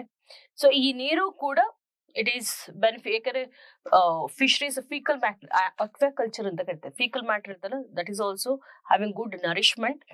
ಓಕೆ, ಸೊ ಈ ರೀತಿ ಒಂದೇ ಒಂದು ಅಂದ್ರೆ ಇರುವಂತಹ ಒಂದು ಸ್ಥಳಾವಕಾಶದಲ್ಲಿ ಸೊ ಹಲವಾರು ರೀತಿಯ ಕೃಷಿ ಕಸಬುಗಳನ್ನ ಕೈಗೆತ್ಕೊಳ್ಳೋದಕ್ಕೆ ಸಮಗ್ರ ಬೇಸಾಯ ಅಂತ ಕರಿತೇವೆ, ಇಂಟಿಗ್ರೇಟೆಡ್ ಫಾರ್ಮಿಂಗ್ ಸಿಸ್ಟಮ್ ಅಂತ. ಸೊ ಎಲ್ಲಿ ಎಸ್ಪೆಷಲಿ ಇದನ್ನ ರೈನ್ ಫೆಡ್ ಏರಿಯಾಸ್ ಅಲ್ಲಿ. ಓಕೆ, ಸೊ ಅದನ್ನೇ ಮಿಷನ್ ರಾಫ್ತಾರ್ ಅಂತ. ಸಸ್ಟೈನಬಲ್ ಡೆವಲಪ್ಮೆಂಟ್, ಸುಸ್ಥಿರ ಅಭಿವೃದ್ಧಿ ಯಾವ್ದ್ರ ಮೂಲಕ? Through integrated farming system, especially ಅಲ್ಲಿ ರೈನ್ ಫೆಡ್ ಏರಿಯಾಸ್ ಅಲ್ಲಿ, ಮಳೆ ಆಶ್ರಿತ ಒಂದು ಪ್ರದೇಶಗಳಲ್ಲಿ. ಸೊ ಮಳೆ ಆಶ್ರಿತ ಪ್ರದೇಶಗಳಲ್ಲಿ ರೈತರ ಲಾಭನ ಹೆಚ್ಚಿಸ್ಬೇಕಲ್ಲಪ್ಪ. ಹೆಂಗ್ ಹೆಚ್ಚಿಸೋದು? How to enhance the income of the farmers? So by providing knowledge about this integrated farming system, ಸಮಗ್ರ ಬೇಸಾಯ ಪದ್ಧತಿ ಬಗ್ಗೆ ಅವರಿಗೆ ಅರಿವು ಮೂಡಿಸ್ಬೇಕು. ಈ ತರ ಇರುವಂತಹ ಒಂದು ಸ್ಥಳಾವಕಾಶದಲ್ಲಿ ನೀವು ನಿಮ್ಮ ಆದಾಯವನ್ನ ಹೆಚ್ಚಿಸ್ಕೋಬಹುದು. ಇದು ಎಲ್ಲಿ? ಎಸ್ಪೆಷಲಿ ರೈನ್ ಫೆಡ್ ಏರಿಯಾಸ್ ಅಲ್ಲಿ. ಓಕೆ, ಇಂತಹ ಒಂದು ಫಾರ್ಮಿಂಗ್ ಏನಂತ ಕರಿತೀವಿ ನಾವು? ಸಸ್ಟೈನಬಲ್ ಅಗ್ರಿಕಲ್ಚರ್ ಅಂತ. Okay, this also called as integrated farming system, ಸಮಗ್ರ ಕೃಷಿ ಬೇಸಾಯ. So this about okay, your agriculture chapter. I hope you understood this. So ಸ್ವಲ್ಪ ದೊಡ್ಡ ಚಾಪ್ಟರ್ ಇದು. Now we'll move to the 7th chapter.